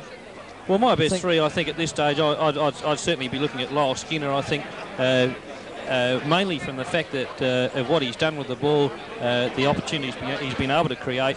Once he's got it, he's kicked one goal himself, and I think you'll find that Johnny Zulm and a couple of the other players have been on the receiving end of him being able to distribute the ball. And I think Robbie Dawkins has been a valuable player right in the centre of the ground, and I think they would be my two leading best players at this stage. Yeah, I'd agree with you, Bob. Jeff Moore, I think, has played a serviceable game in the full-back position where he is now.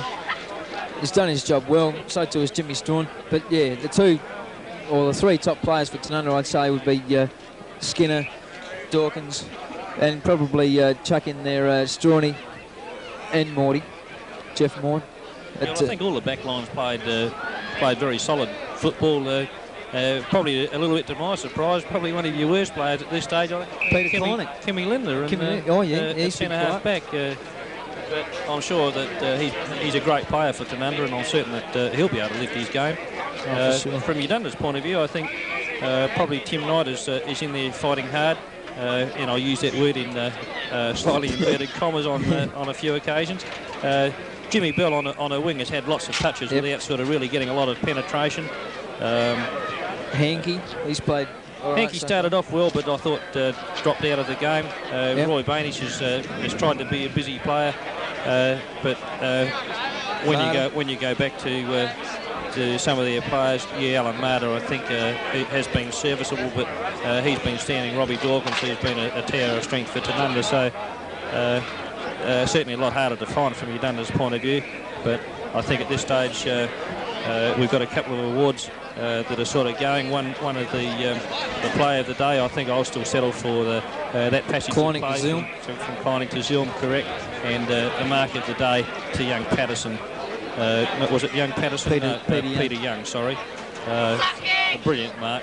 And right, we'd like to welcome you back to the Angaston Oval, 1982 Grand Final. Scores as we gave it 13-6 to 4-goal-8, and just to confirm the earlier incident that you saw, it has been confirmed by the President, Doc Byrne of the Association, that Rhodey was sent from the ground, refused to go off, eventually did go off and came back on, and was finally sent from the ground again. So just to confirm what actually did happen, and now we're back.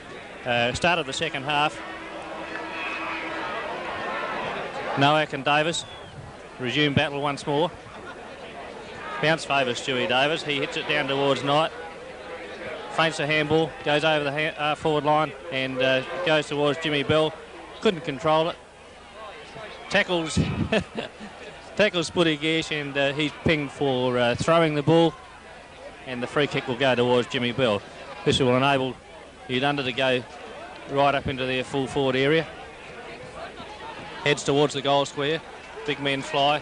Schmidt, Mingy, but the ball's forced out of play in the first seconds of this second half, deep into the forward pocket for Uganda.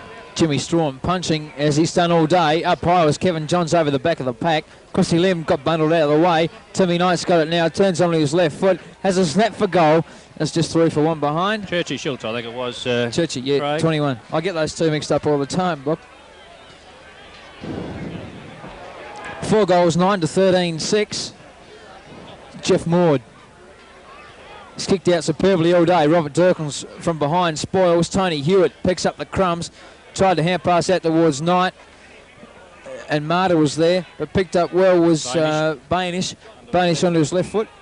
Finds Kimmy Linder, centre half back. Goes short, looking for Teddy Buck. A bounce was an awful one. Patterson's got it now. Hand passes over the head of Johnny Kleinick towards his teammate. He gets a kick over towards... I think he might have been looking for Schultz. That was, he's picked it up now, Big Schultz. Oh, and the goal is Argent. Argent on one leg. No one on him. And kicks the goal for Uganda. 5 goals, 8 Uganda. It's under 13-6. Well played by the big fella in Schultz. There's a beautiful hand pass from Patterson too. He's only a youngster, this Patterson guy, but by hell, he's a good player. He's on Johnny Kleinik. Back in the centre of the ground once more. 2 ruckman, Nowak and Davis. Another kick bites the dust as well. Up, Stewie Davis gets the tap towards the wing tonight. Hankey, neither of them can control it. Over towards Hipoff, who we believe has had stitches. On towards Schultz. Ball runs across the ground towards Jimmy Strawn. Strawn into the centre of the ground, looking for and finding Ted Buck. The mark wasn't paid. He's bundled along. Gets control of the ball again. Good handball over towards Hipoff. Hipoff runs around Marta. Handballs over towards Dawkins. He takes one bounce. Oh, he's gone about 20 metres.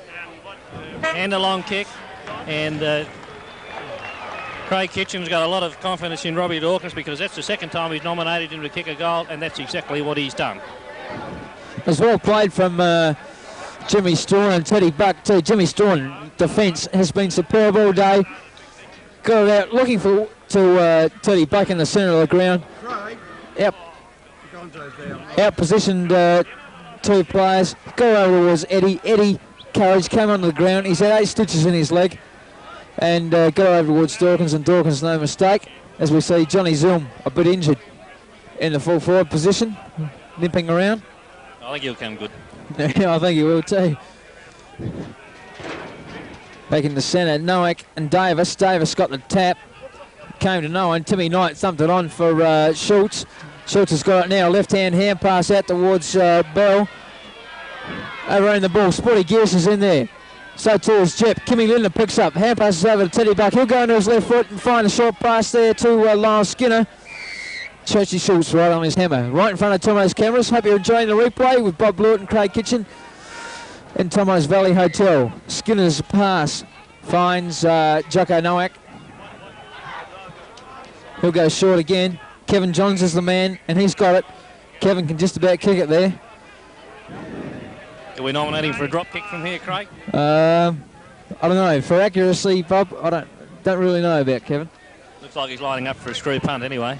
He's certainly going for distance. There's a wobbly old screw punt. Straight enough. And I think just falls through off hands for a point. Taking the score on to 14 goals 7 to Uganda 5 goal 9. Brought back into play now by Rhodey. He goes short. Looking for Schultz. Picks it up on the half volley, goes onto his left foot, down over the half-back flank, looking towards Stewie Davis. Jimmy Bell finds it, but the ball is forced over the boundary line for a throw-in. Over there, almost on the wing position. Up now is Nowak and Davis. Robbie Dawkins over the top, gets a good tap down, but unfortunately can't find Chris Lem. Comes across to a Uganda player, knocked forward onto the Tanunda half-forward line. Coming across is Ian Knight. He goes towards Stewie Davis. Long way to bend down to pick it up, but he eventually does so. Goes with a wobbly old kick over the wing position towards Hankey and Johns. Johns tackled and is pinged for holding the ball. And Hankey, Jim Bell, I'm sorry, will take that free kick over there on the wing position. On the mark is Spuddy Gish. That's a player too, Bob, that is high in the best for Tanunda today, Peter Gish. But Hankey's kick finds Schultz nearly in the centre of the ground. Gemma Schultz has been a great player for Uganda over the years. He goes in long now into the full forward area looking for and finding Greg Schmidt, who for the first time today used his bulk and his marking ability to take that mark in front of number 17, Tony Hewitt for Tanunda. Greg Schmidt lining up now, about 30 metres out, so only a slight angle. Ball is on the boot, and I think he's made no mistake. He hasn't. That takes Uganda on to 6 goal 9, and I think you'll find that is the first goal for Greg Schmidt. Gee, he's a big fellow, and he should be, for his experience, he should be probably performing a bit better. But you have your days and you don't. But Schmidt is a good player on his day. And just proved that by taking that strong mark.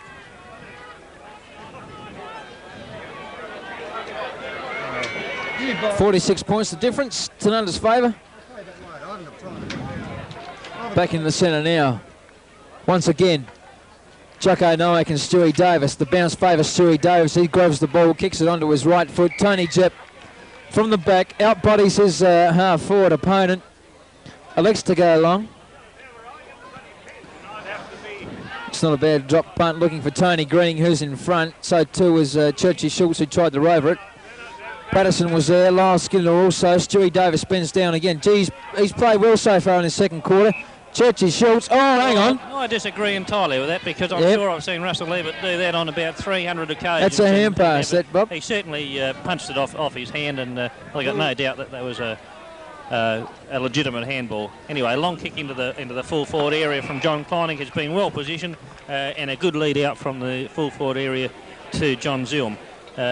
Johnny Zilm, who's on a good 45-degree angle. Distance will certainly be no problem, especially as full forward, and probably only about 20-25 metres out from goal. Coming in now. Ball onto the boot, and he's pulled that slightly to the left, and 1 point only for John Zilm. He's kicked 4 goals already. Yeah, kicked 4 goals, but he certainly didn't put his leg through that one. However, Tanunda not desperate for a goal at this stage, still leading fairly handsomely, 45 points to 92 points. Ball will be brought back into play by Grosser, the full-back for Udunda. Quite a big crowd here today, Bob. There is a big estimation. Crowd. It's firstly a perfect day to play a grand final on, and certainly no side could offer an excuse for as far as playing conditions are concerned. Beautiful day. How much do you reckon is here, Bob? How many people? Well, I'd estimate that there'd be somewhere in the vicinity of the 3,000 to 4,000 people. Yep. Certainly a big crowd as far as cars are concerned, and if you look up the back of the oval, there's cars all over the place. I think there'd be a good, certainly in excess of 3,000 people, and could be as high as 5,000, I think. Crowd enjoying a good day of football. Short pass from the full-back, Grosser finds Mayman. He's a little bit upset by the attention he got, and will also receive a 15-metre penalty. Mayman plays on. Centre of the ground. All alone is number 8 is Bell. Dropped the mark, but he got paid it anyway. It's a wobbly old kick. On the ground there is... Oh, hang on. It's free kick to Tanunda. That was Bell then. Yeah, Eddie Hippoff will get the free kick. Spuddy Gears is out there on the wing by himself. The ball's running his way. Oh, Churchy Schultz nearly took Spuddy's head off. I don't know what the 15-metre penalty was for. 15-metre penalty was for either. It's strange because there wasn't, unless you done the player running down the ground with the ball. Umpires decided that he should have heard the whistle and stop. Charging, wasn't it? I'll tell you what, it takes a lot to get Spuddy down on the ground. Anyway, the kick is going to be taken by Lyle Skinner, who we know is a long kick and accurate. He's about 50 metres out from goal, only on a slight angle. Comes in and looks pretty good off the boot. Sure does. And it's another goal to Lyle Skinner, his second. It's Tanunda's 15th. 15 goals, 8. Leading Udunda by 6 goals, 9. Or 2 6 goals, 9, I should say. That was well played then from Eddie Hippoff. Saw Spuddy Gears out there. Spuddy's up on his feet now. Took a big wrap around his head. But Lyle Skinner, what a man to give the ball to when you're down on the ground and you've got a free kick. Lyle Skinner's always very consistent, knows what to do. And a straight kick as we've just seen. There's a free kick to Udunda because a Tanunda player was in the square. That'll go to Stewie Davis. Once again, a poor kick. Gee, Stewie, you got to do something about those kicks. Jeff Moore, the bounce, eludes that player. Over to Bell. Bell has a snap for goal. I'll tell you what, that could be the goal of the day. Yeah, that's beautifully done by Jim Bell. And he's quickly emerged, in my opinion, as Udunda's best player. He had a pretty good first half and certainly started off very strongly in this third quarter. Bit unfortunate then for Jeff Maud in the back pocket. The ball bounced over his head, and then Jimmy Bell chipped in and kicked a beautiful goal. Back in the centre with Noack and Stewie Davis. Down goes the bounce. Good bounce. Noack gets the tap out towards Dawkins. His handball goes over towards Johnny Kleiny. His short pass in towards Peter Kleining, but is spoiled by Mayman. Comes across towards Young. He knocks it out towards Peter Kleining. His handball goes out towards John Kleining, who's tackled by Alan Marta and penalised for holding the ball. He goes across to the wing position. Well done, beautifully Eddie. sport by Hippoff. He's going to be tackled by Marta. Comes in as Tim Knight running backwards. Can't control the ball. Goes over towards John Kleining. Goes to the left foot in towards Grosser. I think you'll find the fullback for Udunda, and one of the few occasions he's been in front of John Zilm has taken the mark. Johnny Zilm is infringed as far as the umpire is concerned and penalised 15 metres. Grosser into the centre of the ground now, looking for Davis. And Noack. Davis in front, can't control the ball. Hippoff with a quick flick out to Lem. Lem across to Spuddy Gears. Sells the dummy with the left hand across to Hippoff. Goes with the right boot, wobbly old kicking towards half forward. Johnny Kleiny can't control it. Ian Knight is beautifully tackled there by Peter Young. Wins the kick, goes in long now towards Greening and Zilm. There's a bit of pushing and shoving, and the ball has gone very close to the boundary line. Peter Kleiny comes in and picks it up, back to Lyle Skinner. I think he can put this down. Oh. How many times have we been wrong today? Not too many times with Lyle Skinner, but unfortunately on that occasion, probably his first blemish for the day as far as disposal is concerned. Guy that's been quiet today, Bob, is captain coach Peter Kleinig. That was one of his few touches for the day, and we're going halfway through the third quarter. Been very quiet. No doubt he'd be happy with the way the game's progressing, though. Right, the fullback's kick comes nearly towards the centre of the ground. The bounce favours Kevin Johns. Tries to around a few players. Gets a hand pass out towards Jacko Noack. Put him under a bit of pressure. Number 14 there for Udunda is Schultz. Gets his hurry kick out towards Grosser, I think, Bill. Play on, calls the other. Oh, there's going to be a free kick. Churchy Schultz had the run of the ball. Bit unfortunate then for Udunda. That's Hankey. So getting the free kick. Hankey now. Centre half forward position. Kimmy Linden's there. Geez, a tough customer, Kimmy Linden, when it comes to marking the ball. And Churchy Schultz, a bit dark from that decision from the umpire then. Goes over towards Kimmy Linden and gives him a hard time. But Kimmy Linden's kick out towards the wing, looking for Robert Dawkins. And there's a free kick that's going to be played to the Udunda player. This time the umpire calls play on advantage. Umpire, two Tanunda players, they spoil each other. Comes down the ground, comes to Grosser. Bell, sorry. Gets grabbed around the neck. And that's Schultz. Will take the free kick for a high tackle. Jamie Schultz at the centre half forward position for Udunda. Hasn't got much to shoot at down there. Graham Mingy, there's no leads coming. Mingy leads now. But Mingy's been very quiet today too, Bob. Schultz with a wobbly old kick. Goes in towards Eddie Hippoff and Robbie Argent. Neither of them can control it. Mingy comes through, falls over his own feet, goes towards Tim Knight. He's tackled and just about should have been penalised for holding the ball, but Jimmy Bill finally finishes up with it, goes across goal. Jimmy Strawn takes one bounce out of the back pocket, goes long down to the wing position, looking for Ted Buck. Nearly takes the one-hander, comes across to Schultz, his handball over to Bainish, in the centre to Davis, he fumbles, but comes up with a strong body over towards Robbie Argent. Only on one leg. About all he can do is knock it on towards the boundary line, and he was called out for out of bounds. And he still has time to argue with the umpire on one leg too. So there'll be a throw in the forward pocket for Udunda. Geez, Jimmy Strawn's played well. He has played a solid game here at fullback. He's been quiet, but he's done his job well. Throw in now, comes straight to Schultz. His handball over towards Bill, goes onto his left foot. Across to Jimmy Strawn, marks it and plays on. Nearly caught by Mingy, but he's got too much pace for that big fella. Takes one bounce, nearly two bounces into the centre of the ground. Peter Kleining explores Churchy. Schultz comes across to Hippoff. Hippoff over with the handball towards Peter Kleining, busts his way through and pushes the ball back to Hippoff. He goes in short towards Greening. It's well played. that really is good play at this stage by Tanunda, who are virtually starting to run the legs off Udunda. And Greenie has got a shot for goal, about 45, 50 metres out from goal, only on a slight angle. Comes in now, ball onto the boot. Distance is not going to be too many problems, not quite. And the ball is touched through off hands for another point to Tanunda, taking them on to 15 goals, 10. A good 8 goals waiting in front of Udunda, 7 goals, 9. Grosser now from full back from Udunda, looking for his teammate in Schultz. Was spoiled by Teddy Buck. There'll be a free kick going the way of Johnny Kleinek for holding the ball. Johnny Kleinek's been called to play on now by the umpire. His kick is long into the full forward position. Two Tanunda players are up. They might have spoiled each other, but it comes down towards Post, I think that might have been. Picks it up, kicks, and in front, Johnny Kleinek. Johnny Kleinek's just thrown Schmidt down on the ground. That might be a mean effort too. Johnny Kleinek can just about kick this.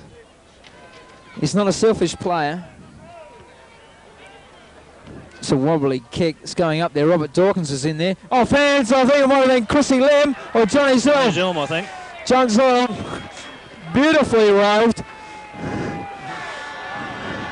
And that takes Tanunda 16 goals, 10 to Udunda 7-9. Well done, Johnny Zilm. By hell, he can lead and he can kick straight. But, gee whiz, he's a good rover too, you know. Tremendous stuff then from the all-rounder down in the full forward position, Johnny Zilm. Well, Greg Schmidt into the centre of the ground now to do battle with Noack. Free kick against Tanunda for 5 players in the square. Free kick to Schmidt. He goes down over the half-forward line looking for a big fly up there from Jimmy Strawn, but there's a free kick given away for in the back, I think, and that goes towards Graham Mingy. Mingy, I think... First kick, Bob. Very close to it. Coming in now, shooting for goal. Oh, looked bad off the boot. And it's a wobbly old kick, and he's missed. Well, that just shows how players can fall on hard times. Last year at this time, he couldn't do a thing wrong. He kicked 12 or 13 goals with, I think, about 1 miss, and that, as Craig said, was probably his first kick for the day. Free kick towards a Udunda player for hanging on over there on the half-forward flank, and I think that'll go to Churchy Schultz. Jimmy Bell wants it in the middle. Schultz goes in short looking for Mingy, and he's come good all of a sudden. Good lead and a good mark, but certainly too far out to score. About a 45-degree angle, good 50, 55 metres out from goal. Certainly a better looking kick. Right into the goal square. Up is Stewie Davis, spoiled by Tony Hewitt.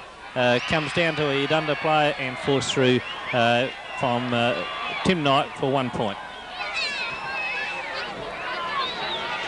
Jeff Maud from full back, straight up the ground. He's kicked out superbly all day. Teddy Buck over the back, nearly took a good mark.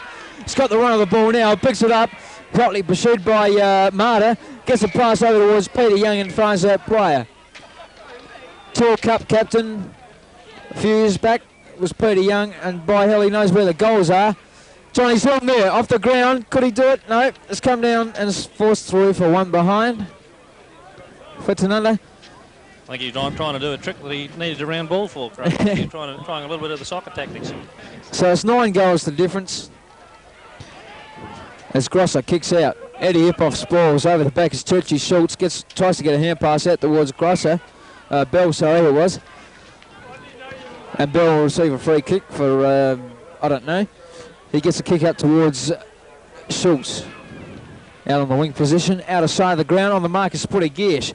Schultz's kick towards the centre half forward position, looking for no one, but it came down to a Udunda player. That was all right. Hand pass over towards Schultz. Has a shot for goal. It's going up there high. Jimmy Strawn was there. Nearly took a good mark. The ball's on the ground. The umpire will decide to ball that ball up. About 44 centimetres away from the Udunda goals. Tony Hewitt was up then. Kick off the ground then from Schultz, Stewie Davis. That's the only way Stewie Davis will get a goal, I think, Bob. The way he kicks. No, well done him. The big fella roved it off well, saw it on the ground, kicked it off the ground. And that's Udunda's 8th goal. 8-11. Udunda trailing Tanunda 16-11. Yeah, Tanunda really haven't got away in this quarter like I thought they made, the way they started. But anyway, still a very comfortable lead of 8 goals at this stage. Back to Nowak and Greg Schmidt. Schmidt gets the tap down, goes to a Udunda player in Kleinig, comes out in the form of Tim Knight. He goes with a high kick towards Bainish and his opposition player. Comes down towards Stewie Davis, and he's bundled out of the way by Kimmy Linder. Well, I think Kimmy Linder would like that. Had a quiet word to say to him. Thanks very much, Kim. But there's a free down the ground, and that's going towards Graham Mingy. You'll see the same as we will as soon as the ball goes onto the boot on about the 45-degree angle, and that looks pretty good from here. It is. It sneaks through for his first goal of the day. And Udunda's 9th. Udunda on to 9 goals, 11.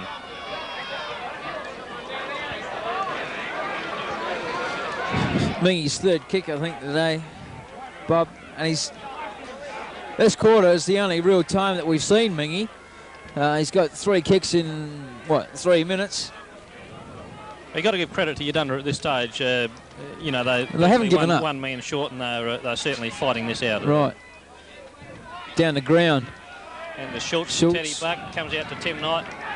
He does a back turn, handballs over towards Bell. Bell into full forward now. Bit of a wobbly old kick. Robbie Argent. And that's a courageous mark from the little fella who's virtually on one leg. And as we said early in the game, he was hurt in the first quarter of the game. Was taken from the ground and had to come back on, and Rody was sent from the ground for his infringements against Greening. And that's a courageous mark to young Robbie Argent. Certainly right through the middle. That's his 2nd goal. And I must reiterate those comments and say that's a very courageous bit of play to Robbie Argent, who's obviously sprained his left ankle very badly. And it's a big effort. And probably that's what grand finals are all about. Yeah, that's right, Bob. A superb mark. The guy's on one leg, and he takes a mark, the ball falling short, dives for it and takes a well-timed mark and puts it through for a goal. Anyway, Schmidt and Greening this time. Ball comes down towards Schultz. There's a pile-up, and the umpire will decide to bounce the ball. As I said a few minutes ago, Udunda fighting very hard in this quarter. They're certainly not prepared to give the game away, and that's good to see from a contest point of view. Nowak and Greg Schmidt. Nowak gets a big thump, but it goes straight to Marta. Marta onto the half-forward flank to Bainish and Jep. Neither of those players can control it. Tony Hewitt tried to get rid of it. Goes down to Greg Schmidt, and out on the lead is Graham Mingy. Whoa, there's a big... Hello, Timmy Knight's in there. You bucketed. Oh, I tell you what, I wish I was out there. Clash. Graham Mingy, no small man to run into, but I would think he's got the free kick as well. There's more people on the ground at the moment than there is in the crowd, those runners out there. Oh, Kimmy Linder's a solid bloke too, Bob. But Mingy... He's not looking too well at all at the moment, Graham Ming. Greg Schmidt has taken the ball, and he'll have a kick for goal. Looks like Spooty Gears is coming off. Ball onto the boot. Put his ball through it well. Distance is just going to make the distance, and I think he got the accuracy as well. He has. The goal umpire says that's a goal, and that takes Udunda on to 11 goal 11, I think, trailing Tanunda 16 goal 11. So that's been a big fight back in the last 10 minutes from Udunda's point of view. They've narrowed this margin to 5 goals. And as I said, they are definitely not giving this grand final away at this stage. Back to Greening and Schmidt. Schmidt gets a tap down towards Hankey. He's tackled high. Will take the free kick. And Udunda to go into attack once more. Goes down over the half-forward line, looking for Stewie Davis. He's up high. Cannot control the ball. Comes down to number 24 is Jammer Schultz. He goes on his left foot and finds young Hagi. Takes a timely chest mark, going to go out short towards Jimmy Strawn. He takes the mark on the half-back flank, and Roy Bainish creeps over the mark. He'll be pinged 15 yards. No, he won't. Pulled back on the mark now. Jimmy Strawn to kick off the half-back flank. Goes long. Tumble punt down onto the wing position, and Greg Schmidt in front of Robbie Dawkins takes the mark. Oh, loose handball. Goes over towards Chris Lamb. I can't see that he had an opportunity to get rid of the ball, and Churchy Schultz comes up with the free kick. Familiar in the centre of the ground, Graham Schultz, ex-South player. James Hagi from the back spoils. A beautiful hand pass from Teddy Buck. Finds the running Jim Strawn, who's played a boomer of a game today. Looking for Johnny Kleinick, and well spoiled by the young fella in Patterson. He's played well on Johnny Kleinick. He's kept him out of the game in the last couple of quarters. We're nearing the end of the third quarter. Greening and Schmidt. Schmidt over the back towards Schultz. Schultz on the left foot up towards the centre half forward position. Comes to ground now, and Schultz picks it up. Breaks the tackle of 3 Tanunda players. Gets a hand pass over towards Knight. Knight over to Argent. He's going to get run down. The ball goes on one leg. And he gets caught holding the ball. Could be a 15-metre penalty, but Jeff Moore doesn't worry about that. He'll pick up the ball, however, and kick long, I should say, and look for Robert Dawkins. Lincoln Under trying to slow the play down a little bit at this stage. Once more, the umpires are conferring.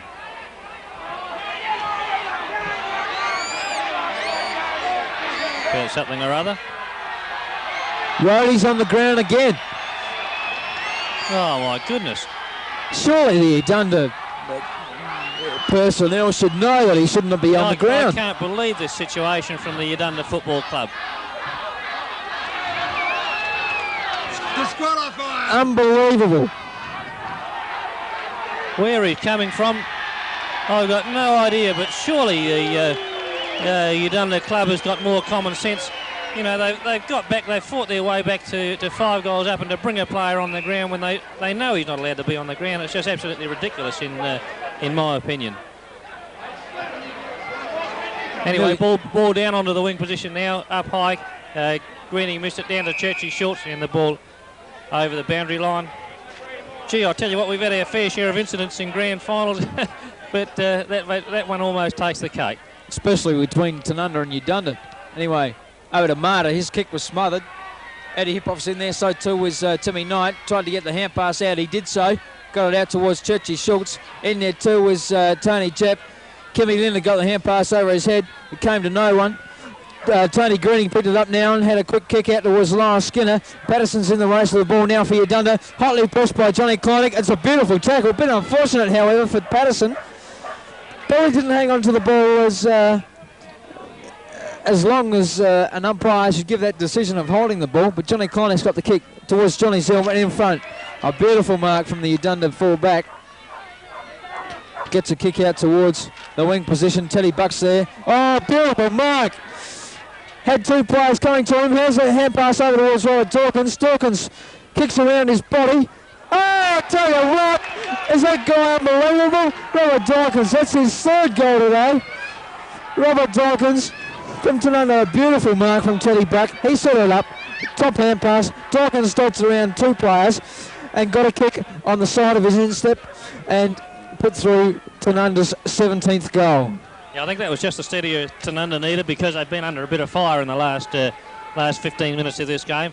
And that goal from Robbie Dawkins takes them on to 17 goals 11, leading Udunda 11 goals 11, so the margin back to 6 goals now, and as I said, that just gives them that little bit of breathing space. Ruckman, Stewie Davis and Greening.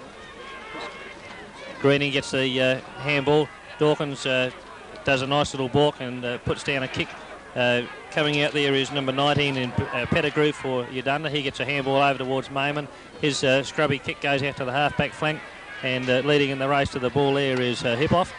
He evades Hankey and kicks down over the half-forward flank, and a good mark is taken out there by John Zilm, who kicks across the face of goal, looking for and finding Kevin Johns, and that's unselfish play by John Zilm, because he probably could have made the distance from there, but decided that Kevin Johns was in a better position, and it was a good kick to position. Kevin Johns made no mistake with the hands, and now I would think he won't make any mistake at all with the boot, and I've done it again.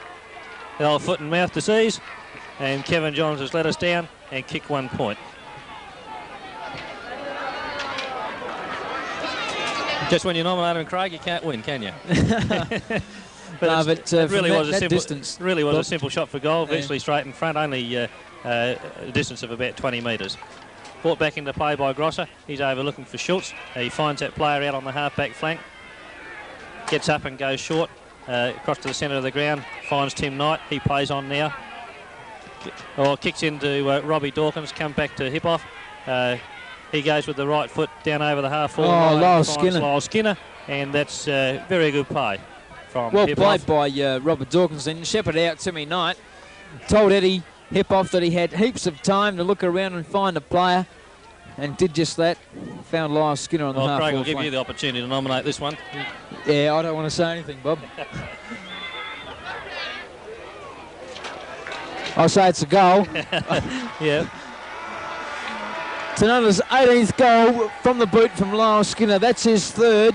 18 goals, 12 Tanunda, leading Udunda 11-11. Nearing the end of this third quarter, and well played Eddie Hip-Off, has come back on the ground after a few stitches in his leg.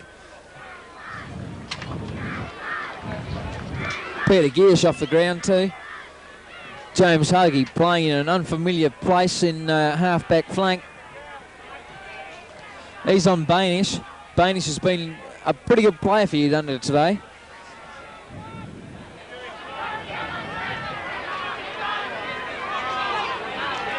Chris Greening and Davis. Ball down. Good bounce. Up high. Nullified knock. Comes over to Hankey. He's handball over to Marta. Goes onto the left foot. Looks for and finds Jammer Schultz at centre half forward. He goes short. Looks for Jimmy Bell and finds him virtually right on the centre half forward position.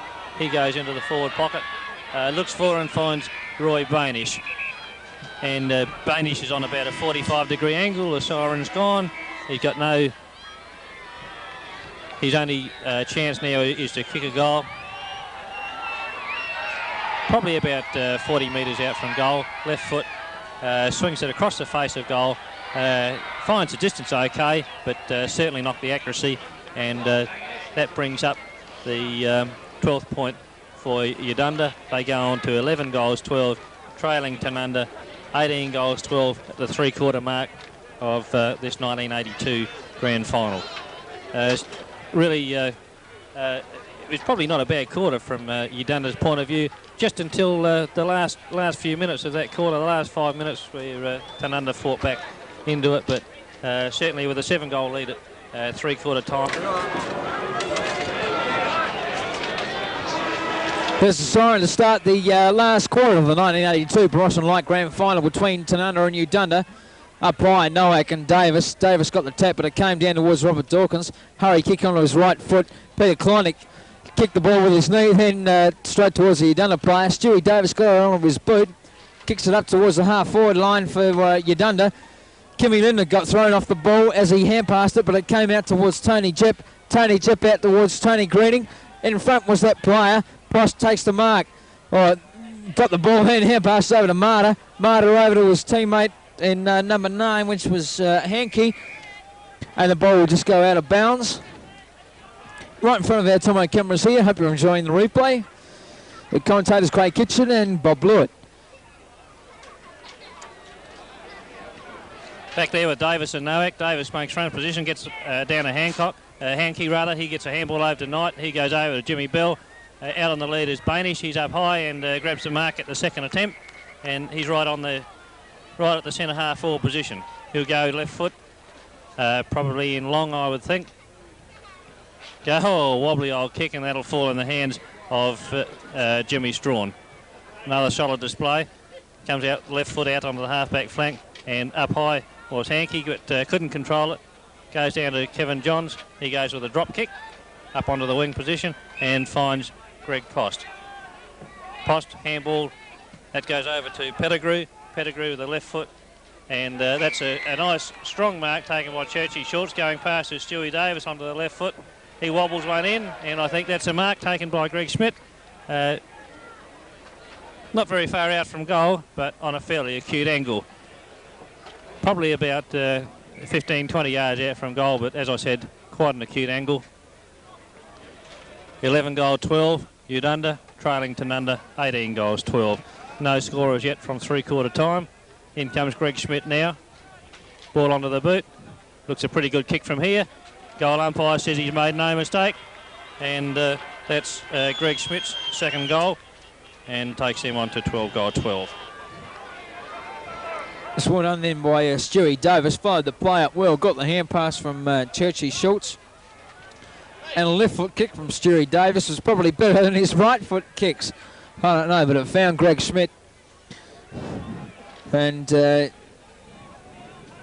Schmidt put it through for a good goal from Udunda. Jim Bell with a beautiful handball over towards Tim Knight. Evades a nice evasion. Long kick in for goal, and I'm sure that's gone through. It has.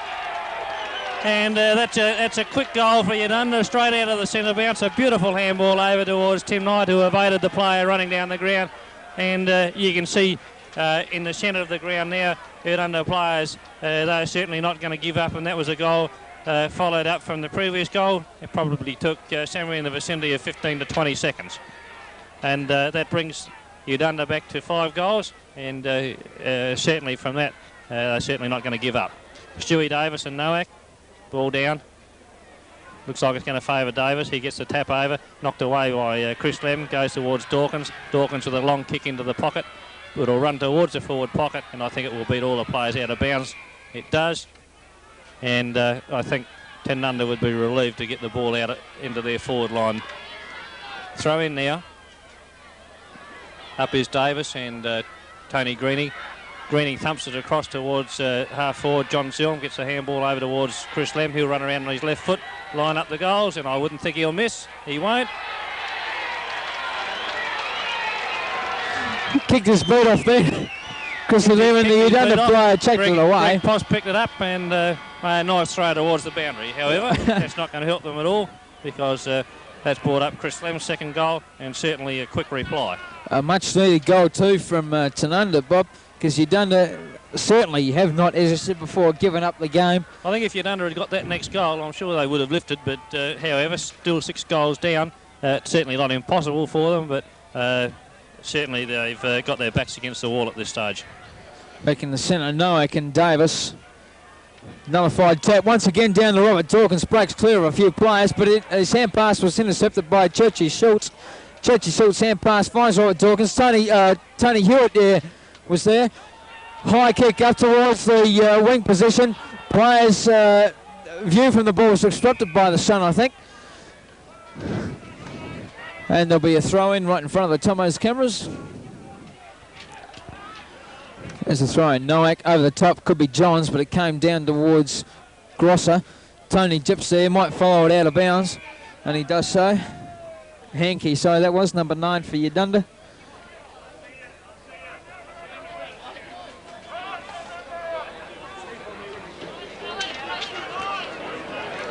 Kevin Johns this time might go over the back. Nearly infringed the opposition player. Hand pass was good over to Marta. Kimmy Linder intercepts, however. Drop punt, a long one. Looking for John Zilm on the lead. He's made some ground today, but however drops the mark. Patterson's there, picks it up well. The young fella's doing quite good today. Gets a kick over towards Marta on the wing position. He made a lot of ground. Marta then takes one bounce around his opposition player and finds a short pass and lands in the lap of, I don't know, but Schultz has been caught. Jamie Schultz tried to play on, got rid of the ball, and he was tackled after that, and umpire Bob Condrington decided that he was caught holding the man. He'll take a free kick, certainly too far out to score, but I think he'll put it right into the full forward area. Ball's going to land in the goal square, and there's a good mark from a Udunda player. I think it's Bainish. Roy Barnish. Not very much of him. And that's a strong mark from that player. Not much of him, as I said, but to take a mark like that in the goal square is no mean feat. Comes in now, slams it through to take Udunda on to 14 goals 12, going goal for goal with Tanunda at this stage to 19 goals 12. And at this stage, they just can't sort of crack that 5-goal mark, Craig. But as I said earlier on, if they do, I think they'll lift. It's certainly a credit to them the way they fought this game out. Oh, shit, yeah.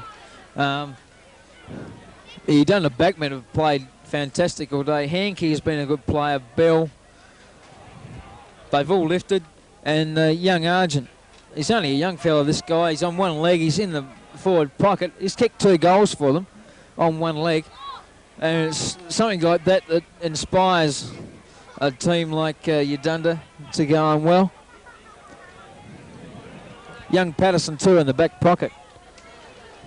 It's played serviceably, but there's the bounce. Tony Greening can take it if he wants, but he elects to tap.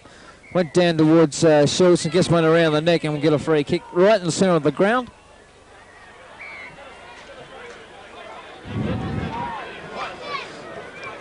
Looking for the lead from Mingy, I think. It was Tim Knight. In front of James Hagee at that time.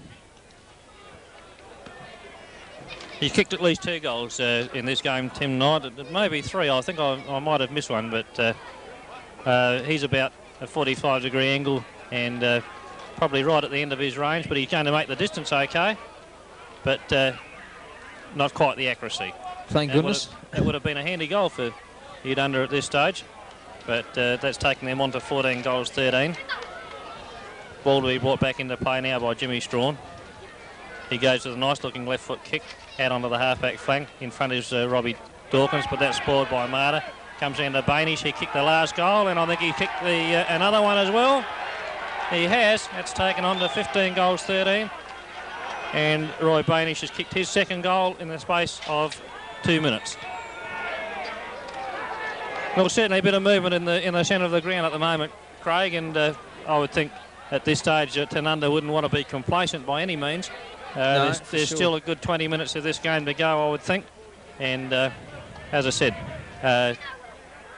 Udunda have just got down to slightly under the 4-goal mark. Closest they've been for quite some considerable time. In the centre, Greening and Davis went towards Liam Young. He's in the centre now at the moment. He gets his hurry right foot kick, sorry. Hankey was there, gets bundled out the way from Johnny Kleineck. That's, Timmy Knight nearly got caught then for holding the ball. He gets a hand pass over his head looking for a teammate, but it comes out towards Teddy Buck now. Left foot kick up towards the boundary. Patterson's in there. He's in the thick of things today. Patterson gets a kick up towards the centre half forward area, but Kimmy Linden was there and also Peter Young. And Peter Young gets a kick away and finds Peter Kleineck. Hand passes over towards Eddie Hiphoff, or Ian, to his mum and dad, looking for Lyle Skinner. And the ball goes out of bounds in front of Lyle Skinner and in front of the Udunda bullshit box. And they're not real pleased about that because they thought it might have gone out of bounds on the full. Tony Greening got a push in the back then. Comes down towards Hankey. Hankey over to Mayman. Mayman's hurried kick into the centre of the ground. Dawkins up high, tapped it over the back towards Spuddy Gears. Johns had the ball over towards Buck. Buck over towards Gears again. Gears sent towards the half-forward line, looking for Johnny Zilm. The bounce goes over the head of that player. Tony Greening's there. Paddles the ball in front of him. He's under hot pursuit from Patterson, and there'll be a ball up in the full forward position. Yeah, full forward pocket play at this stage, Craig. Yeah, there sure is. Udunda feel that guts and courage to come back. And I'll tell you what, certainly brought some life back into this grand final. It sure has. With a tap down towards Patterson. He can't control it. Does so now. Comes out of the back pocket towards half-back, and there, all on his lonesome, is Chris Greening. Chris Greening is normally a long kick if he decides to go for distance. If it doesn't go off the side of the boot, just outside the half-forward line. He'll certainly be struggling as far as distance is concerned, but I'm sure that he'll be able to put it right into the teeth of goal. Well, it goes with a wobbly old kick. It's going to fall short. Up high they go, no one can control it. Ball comes out and across to Marta. He desperately hands it over, and Lyle Skinner is caught holding the ball. Ian Knight to take the free kick. Goes across the face of goal, out towards Jimmy Bell and Spuddy Gears. Neither of them can control it. Comes down towards Ted Buck. He flicks a handball out to Chris Lem. He goes short with his left foot towards Gears, and he takes the mark once more. Spuddy Gears, half forward line. Back man should kick this one. If he doesn't, I'll bash his head in.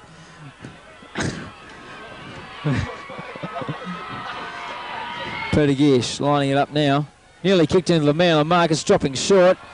It came into Grosso, I think it was, and there'll be a ball up about 10 metres away from the Tanunda full forward line. The difference, 23 points. Tony Greening takes the ball. Kevin Johns running through. Could he kick a goal? He has! Kevin Johns superbly played. Roved up beautifully. Tanunda's 20th goal. 20 goals, 12 to Udunda, 15-13. A very high scoring game today actually. But well done Kevin Johns. And it's a much needed goal for Tanunda.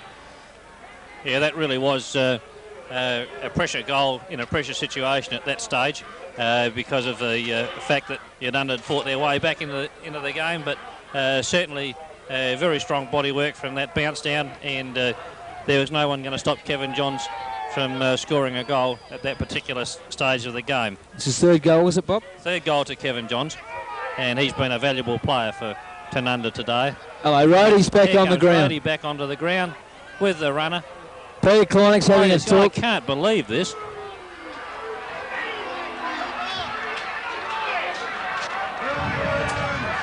Well, I don't know, Bob. What's happening? Oh, I don't know. This is unbelievable.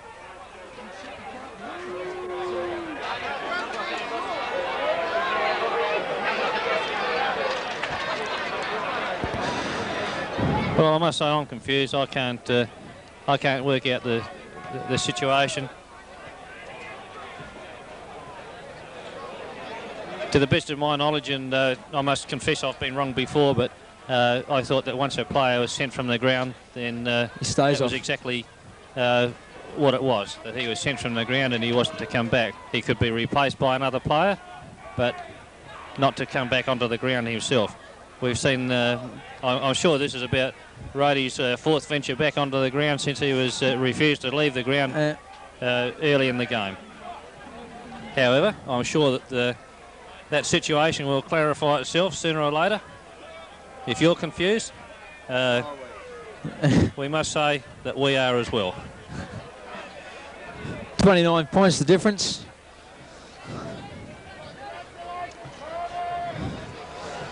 Got a new ball back into the centre of the ground. Contest the ruck will be Schmidt and Greening.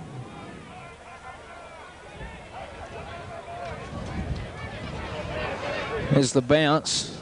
Schmidt got the tap, went down straight towards Timmy Knight. Chachi Schultz is following the ball up well, but in steps Chip Kemi Linder. Hand pass over towards Peter Young. Peter Young's got time. He takes one bounce, gets a pass over towards Johnny Zilm. Oh, I shouldn't say that. It went over his head, however. Johnny Zilm's got it now. A bit of confusion about who's going to get the ball. Oh, lucky for Tanunda, I think, then, Bob. Around the neck. Well, Bob Covington, the umpire, was right on the spot, and Kevin Johns had the ball and was tackled, and he decided that the tackle was too high, so I think it's fair enough at this stage that he was right on the spot, certainly not out of position. Anyway, in comes Kevin Johns lining up for his fourth goal, and he's missed. He's missed about 3 set shots for goal, Kevin Johns, but he's certainly been a valuable player today. That takes the score on to 20 goals 13 to Tanunda. Udunda 15 goals 13. Ball brought back into play by Grosser.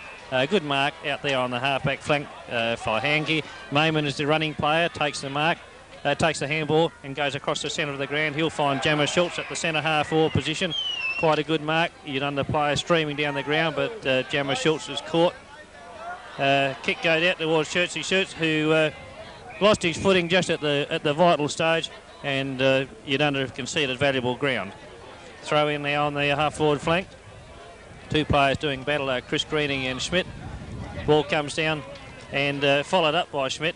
Comes across and towards Tony Jepp. Must have gone very close to being penalised for a deliberate handball out, but he wasn't. And so there'll be another throw in. Greening and Schmidt once more. Over the top is Jammer Schultz. He can't get it. Comes down to Chris Greening. He handballs out. Over is Hankey. Hankey handballs over to Jim Bell. That goes over his head. Through is Kim Linder. Puts his strong body in. Gets a good handball out towards Hipoff. Hipoff is tackled. Ball brought down to ground. Umpires decided he can't get rid of it. And there'll be another ball up. Bob, rumour has it Mingy's got a broken arm. Crowhurst is in Adelaide. Serious condition. Gee. Bad news. Yeah.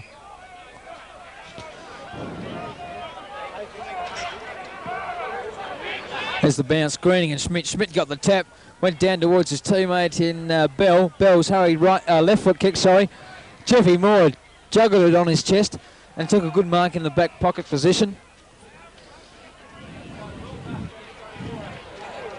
On the mark is Rhodey, the controversial player. Dawkins up high in front, nearly took the mark over the back. The ball came. That was Rhodey again, I think. And there'll be a free kick towards Mayman. Mayman plays on from the wing position, kicking the ball up towards the full forward area. Spoonie Gears over the back. Oh, I tell you what, this guy's played a real good game today, Spoonie Gears. Southern Comfort last night, Craig. Yeah, Southern Comfort does the trick. Short pass over towards Jimmy Strawn. On the half-back position, outer side of the ground. Might be his last game for Tasunda for a while, Jimmy Strawn. His kick tried to find Chrissy Lamb. He's got caught holding the ball with a hand pass from Udunda. Came to a teammate. He's kicked that towards the centre half-forward position. Argent was there on one leg, so too is Rhodey. Tony Hewitt's in there. Rhodey's got it now.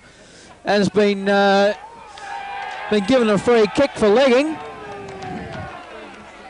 And Rhodey will have a kick. The most popular guy on the ground at this stage, Craig. Yeah, I don't think so, Bob. Anyway, Rhodey to come in from the centre half-forward position. I think he'll struggle to make the distance. Up high is Stewie Davis, and will take the mark. Mind you, I'm not prepared to nominate this will be a goal. He's not on much of an angle, and he's got no distance to worry about. But I've seen Stewie Davis, the way he approaches the ball on various occasions, and I would say it will either go straight through the middle or just about out of bounds on the full. I was right with one of them, straight through the middle, and that's Stewie Davis's second goal. Udunda's 16th. 16-13. Udunda trailing Tanunda 2013. We've played about 20 minutes into this last quarter. Best players from Tanunda so far, Bob. Who can you see? Well, I think at this stage I'm probably leaning a little bit towards Robbie Dawkins. He's been a consistent performer in the centre, right for virtually the four quarters. And as I think I still go along with Lyle Skinner. He's been a little bit quiet this quarter, but his first three quarters were absolutely superb. Chrissy Lim out of side of the ground on the wing position. Sees the lead from Johnny Zeal, but Tony Greening chips in, turns onto his left foot. His kick was smothered and it's gone out of bounds. And there'll be a throw in Tanunda's forward pocket. Yeah, Bob, I'll go along with that. Dawkins, Skinner, and I can't forget Jimmy Strawn and Jeff Moore down there. They've done a fantastic job today. The kick, two Tanunda players vie for the ball. Peter Young calls out Chris Greening. Other way around. Peter Young's kick over towards Peter Kleinick. He's had his fifth kick for the day. His kick was looking for Lyle Skinner, nearly took the mark. Mayman's there. Did it easily, did Lyle Skinner around Mayman. Got it up high, the full forward position. Tony Green nearly took the mark. Peter Kleinick, John Kleinick I should say, got the hand pass out towards Tony Green. Eddie Hupoff's in there, and the ball might beat the players over the boundary line, but it doesn't. Mayman keeps it in. Gets a hand pass over towards his teammate. The bounce is funny. Tony Hewitt. Oh, well done, Tony Hewitt. His kick was smothered. Well done then by number 8. That might have been Bell. It was. And it's gone out of bounds. And there'll be a throw-in right in front of the Tomo's camera. Yes, I've got no doubt that Jimmy Bell would be Uganda's best player today. Anyway, throw in on the wing position. Up is Greening and Schmidt. Schmidt gets the tap down towards Bell. He handballs away, but it goes to Greening. Greening into half forward towards his brother. But chipping in front is Greg Post to take that mark. He goes across the ground to the wing position, looking for Patterson or Bainish. Bainish takes it, plays on, or fumbles on the bounce. Runs around, tries to run around. Number 17 is Tony Hewitt, but can't. And the ball is forced across the boundary line over on the far side of the ground. That was well played by Tony Hewitt. Get the pressure up, and did exactly what he wanted to do. Make the guy make a mistake. Anyway, down the ground. Schultz goes into full forward. You've got Robbie Argent and Rhodey. Rhodey with a handball towards the goals, but coming across is number 19 in Spuddy Gears. He goes way out onto the half-back flank, and Jimmy Strawn takes the mark there. Goes down onto the wing position. Up high is Peter Kleinig, but can't take it. Crosses Churchy Schultz with a handball over towards Tim Knight. He goes onto his left foot. Swings the ball over to centre half forward position. Up high there is Hankey. I think he'll be paid the mark, and he will.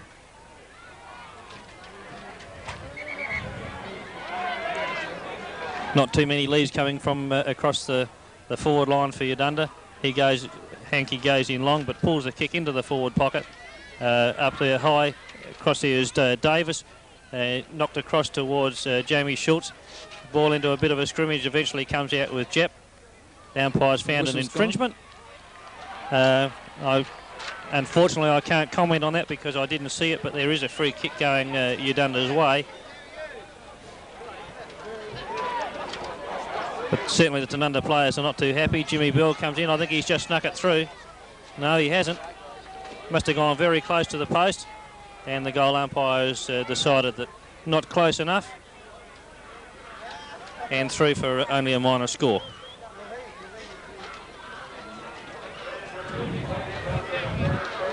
Only a few minutes left, I think, Bob, in the last quarter. Yeah, thinking back on that previous incident, Craig, it may be that Rhodey was let back onto the ground because of Uganda's inability to field a side. There may be something in the rules there, but we're only guessing at this stage. The kick from Jeff Moore, looking for Tony Greening, but Schmidt was in front, and Tony Greening did the right thing. Defensive play, punched the ball towards the boundary line. There's the throw-in. Churchy Schultz takes the ball. Chrissy Lim had it. Hand passed over towards Robert Dawkins. Gee, is a good player, Robert Dawkins. Gets his kick out towards the wing position. Peter Young was there. So too Tony Greening. But a top little mark then from Hankey. Kimmy Lynn was there. Timmy Knight picks up the crumbs, dodges around. Tony Hewitt has a shot for goal. It's offline and through for the minor score. 16-15, 111. Uganda trailing Tanunda 2013, 133, margin of 22 points. Jim Strawn kicking out. Beautiful kick. Out there looking for Teddy Buck and Peter Kleinig. Peter Kleinig's got the run of the ball with the ball bounce for him. It did so. He picks it up, goes short. Kevin Johns. He's played well today, Kevin Johns too. He's kicked a few good goals, and Kevin plays on now. Sees the lead from Eddie Hippoff. Eddie was under a bit of pressure then and elected to punch the ball over the boundary line to keep it up in the Tanunda's full forward position. There's the throw-in. Schmidt could have taken it if he wanted to. Chris Greening's there. Could just about go over the line, and it does so now.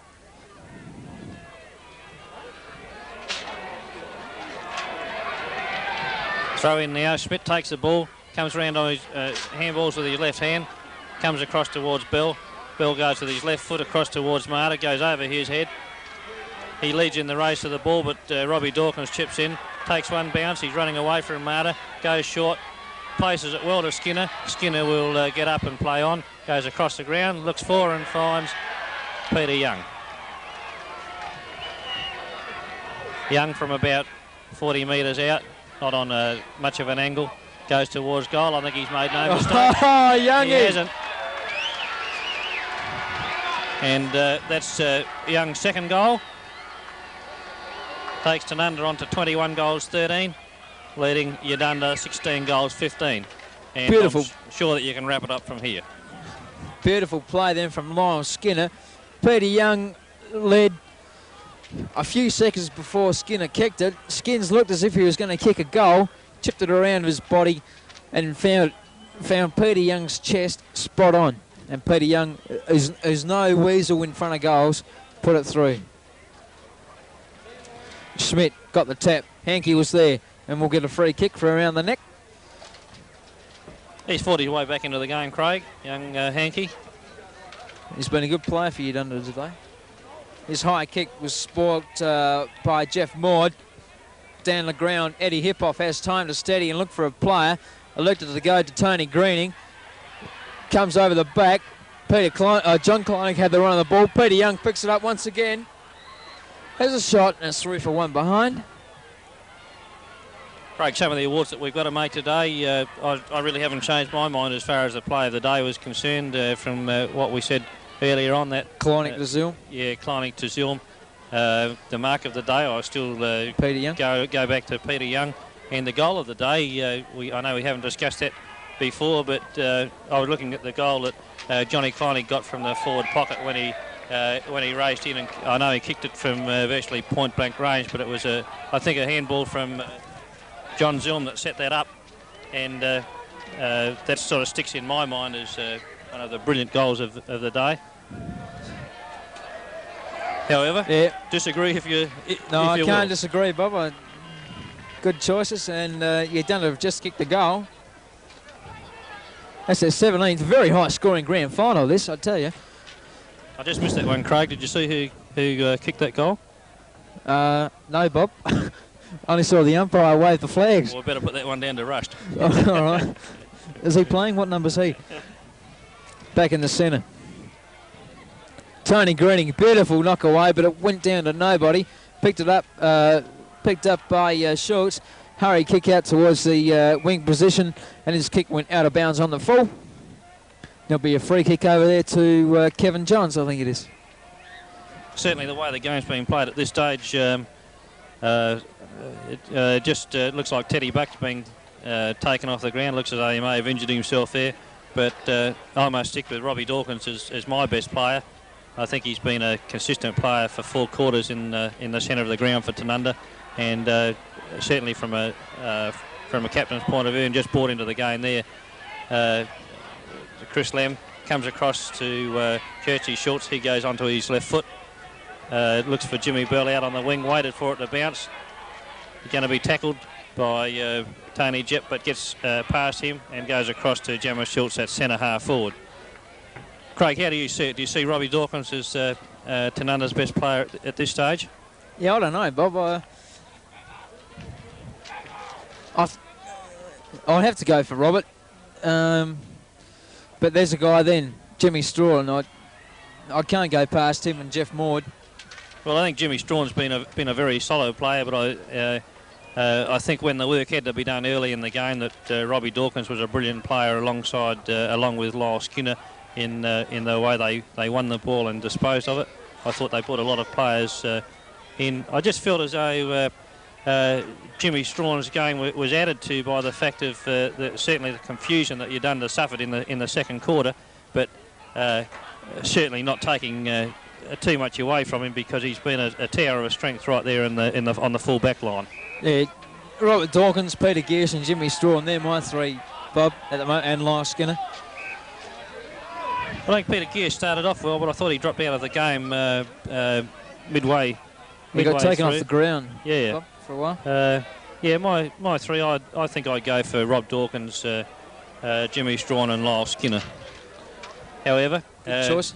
Udunda just kicked a point. 17-17 Udunda, Tanunda 21-14. Jimmy Strawn brings the ball back in, still kicking long into the square. Up high was Schmidt, and also Greening. Greening knocks it away towards Dawkins, the man who we picked as best player. He's still running away from the opposition. Watch this. Goes in long, looking, puts Johnny Zulm in a kick. Oh, I don't believe it. Oh, hit the He post. hit the post. Oh, Kitch, what are you doing with your predictions? But Gee. certainly that was another magnificent run out of the centre by Robbie Dawkins. Does it all the time, Brought the back short in by pass. Barossa across to Knight. Half-back, doesn't know what to do with it, takes a bounce now. Goes over the half-back line and over the wing position. Looks for Bainish, he can't control it. Neither can Knight or John Kleinig. John Kleinig looks as though he's given away the free kick. Roy Bainish, it's not your free kick, I'm sure it's... it is Roy Bainish's free kick. He goes onto the left foot now. Goes over half forward. Big high kick. Up was Argent. Johnny Kleinig gets a handball out. Well, he doesn't get the handball out because umpire Bob Condrington said it was a throw. And Jamie Schultz will take the free kick just over the half-forward line. Probably about 35, 40 metres out from goal at about a 45-degree angle. Ball on the boot now. Looks as though he's made no mistake. He hasn't. That's taking Udunda on to 18 goals, 17. Trailing Tanunda. The scoreboard's done me there. They're showing 2 goals, 15, but I'm sure it's 21 or 22 goals, maybe even 23 goals, 15.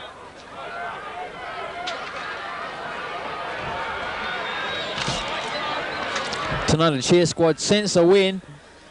How long to go? Can only be minutes remaining in this game now. Just a few minutes to go, as Bob said. Back in the centre though. Greening. Tap down towards Johnny Kleinig. Eddie Hip-Hop chips in. Gets a kick out towards the half-forward line. Chrissy Lamb, the McGarry. I was just about to say McGarry medalist. Oh, beauty! Oh. Final scores, 18 goals, 17 to 21 goals, 15. And Craig, that's a 16-point margin. That's probably not a bad result as far as Udunda's concerned when you look at the early situation of them being in all the trouble in the world in the second quarter. As a matter of fact, I could say you could almost write the second quarter up as far as they're concerned. But to all their credit, I think they've battled the game out well. But certainly you can't take anything away from Tanunda. They've certainly got their revenge on last year's performance.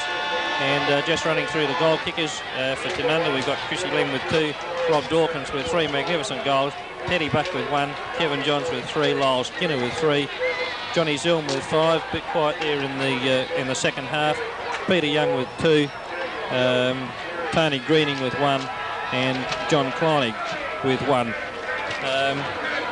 As we mentioned, the best players a while ago, I think it's unanimous that Robbie Dawkins was, as we saw it, was Tanunda's best player. And in my opinion, Jimmy Bell for Udunda. But I think it was a credit to Udunda the way they got back into the game, but certainly my heartiest congratulations to Tanunda, because this is what the game's all about. The grand final has been a lot of sweating and a lot of effort put into the season so far, and that's what grand finals are all about. Craig, those awards that we're going to make, we stick with those? The play of the day, Kleinig to Zulm. Yeah, magnificent bit of play. And mark of the day, Peter Young. Yeah, that was a terrific mark that he finished off with a goal, and the goal of the day. Johnny Kleinig for the way he accepted the handball, probably somewhere in the vicinity of 15 metres away from goal, with no angle to look at, and burst his way into the goal square and kicked it through left-footed. There's probably much more for me to do, but to say thanks, Craig, for your help, and thanks to Tomo for asking me to be a part of this replay again. And I'll say once more, congratulations to Tanunda. Well, I'll just, on behalf of Tomo and myself, Bob, thanks very much for doing it. It's been good doing it with you, and Tomo appreciates it very much. Some of the guys that we had throughout the year have helped out, but only stay for a quarter. But today, when Tomo rang you up during the week and said, would you do it? That was great. Thanks very much. And hope to see you again next year.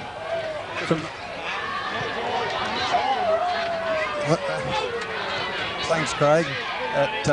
Just my word of thanks to Bob and Craig for doing today's commentary. I suppose first congratulations to, I haven't got this on, to the O-Grove for the magnificent effort. It was a game worthwhile watching. I hope you enjoyed our telecast during the year. I'd enjoyed it. I know Craig's enjoyed it. As I said before, another replay that he runs off the ground, doesn't have a shower, and commentates 4 quarters of football. We got Bob along as usual to fill in for the grand final, and once again he did a magnificent job. We'll probably have a small delay now, see if we can get Baldy up here to a few words of wisdom. Until then, we might come back later. Thank you very, very much.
They're down there with Dean Hokeless, that's good.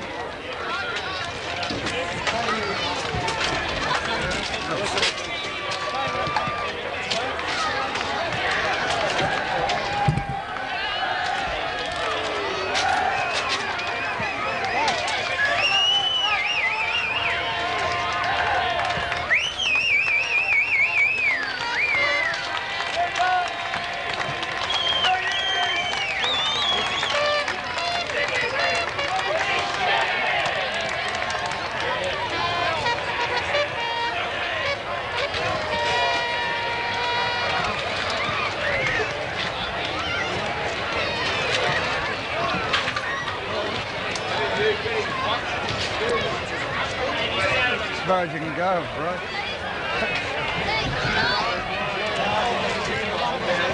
There's one longer.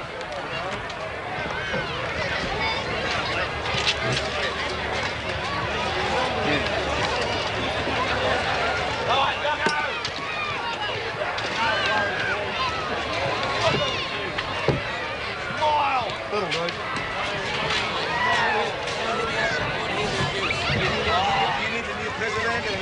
Craig, can you hurry it up? We're running out of tape. Baldy? Peter, we're running out of tape.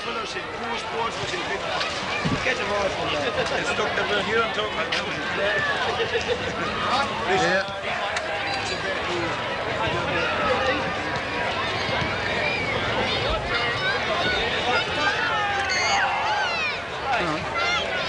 Baldy's there. Let's come on. You haven't got it turned on. You haven't got it turned on, I don't think. You got it turned on? Pete, congratulations. Certainly much deserved effort after last year. Pretty fiery grand finals. But this year, a different result. It must be feel terrific at this stage. I know, grand finals are what the season's all about.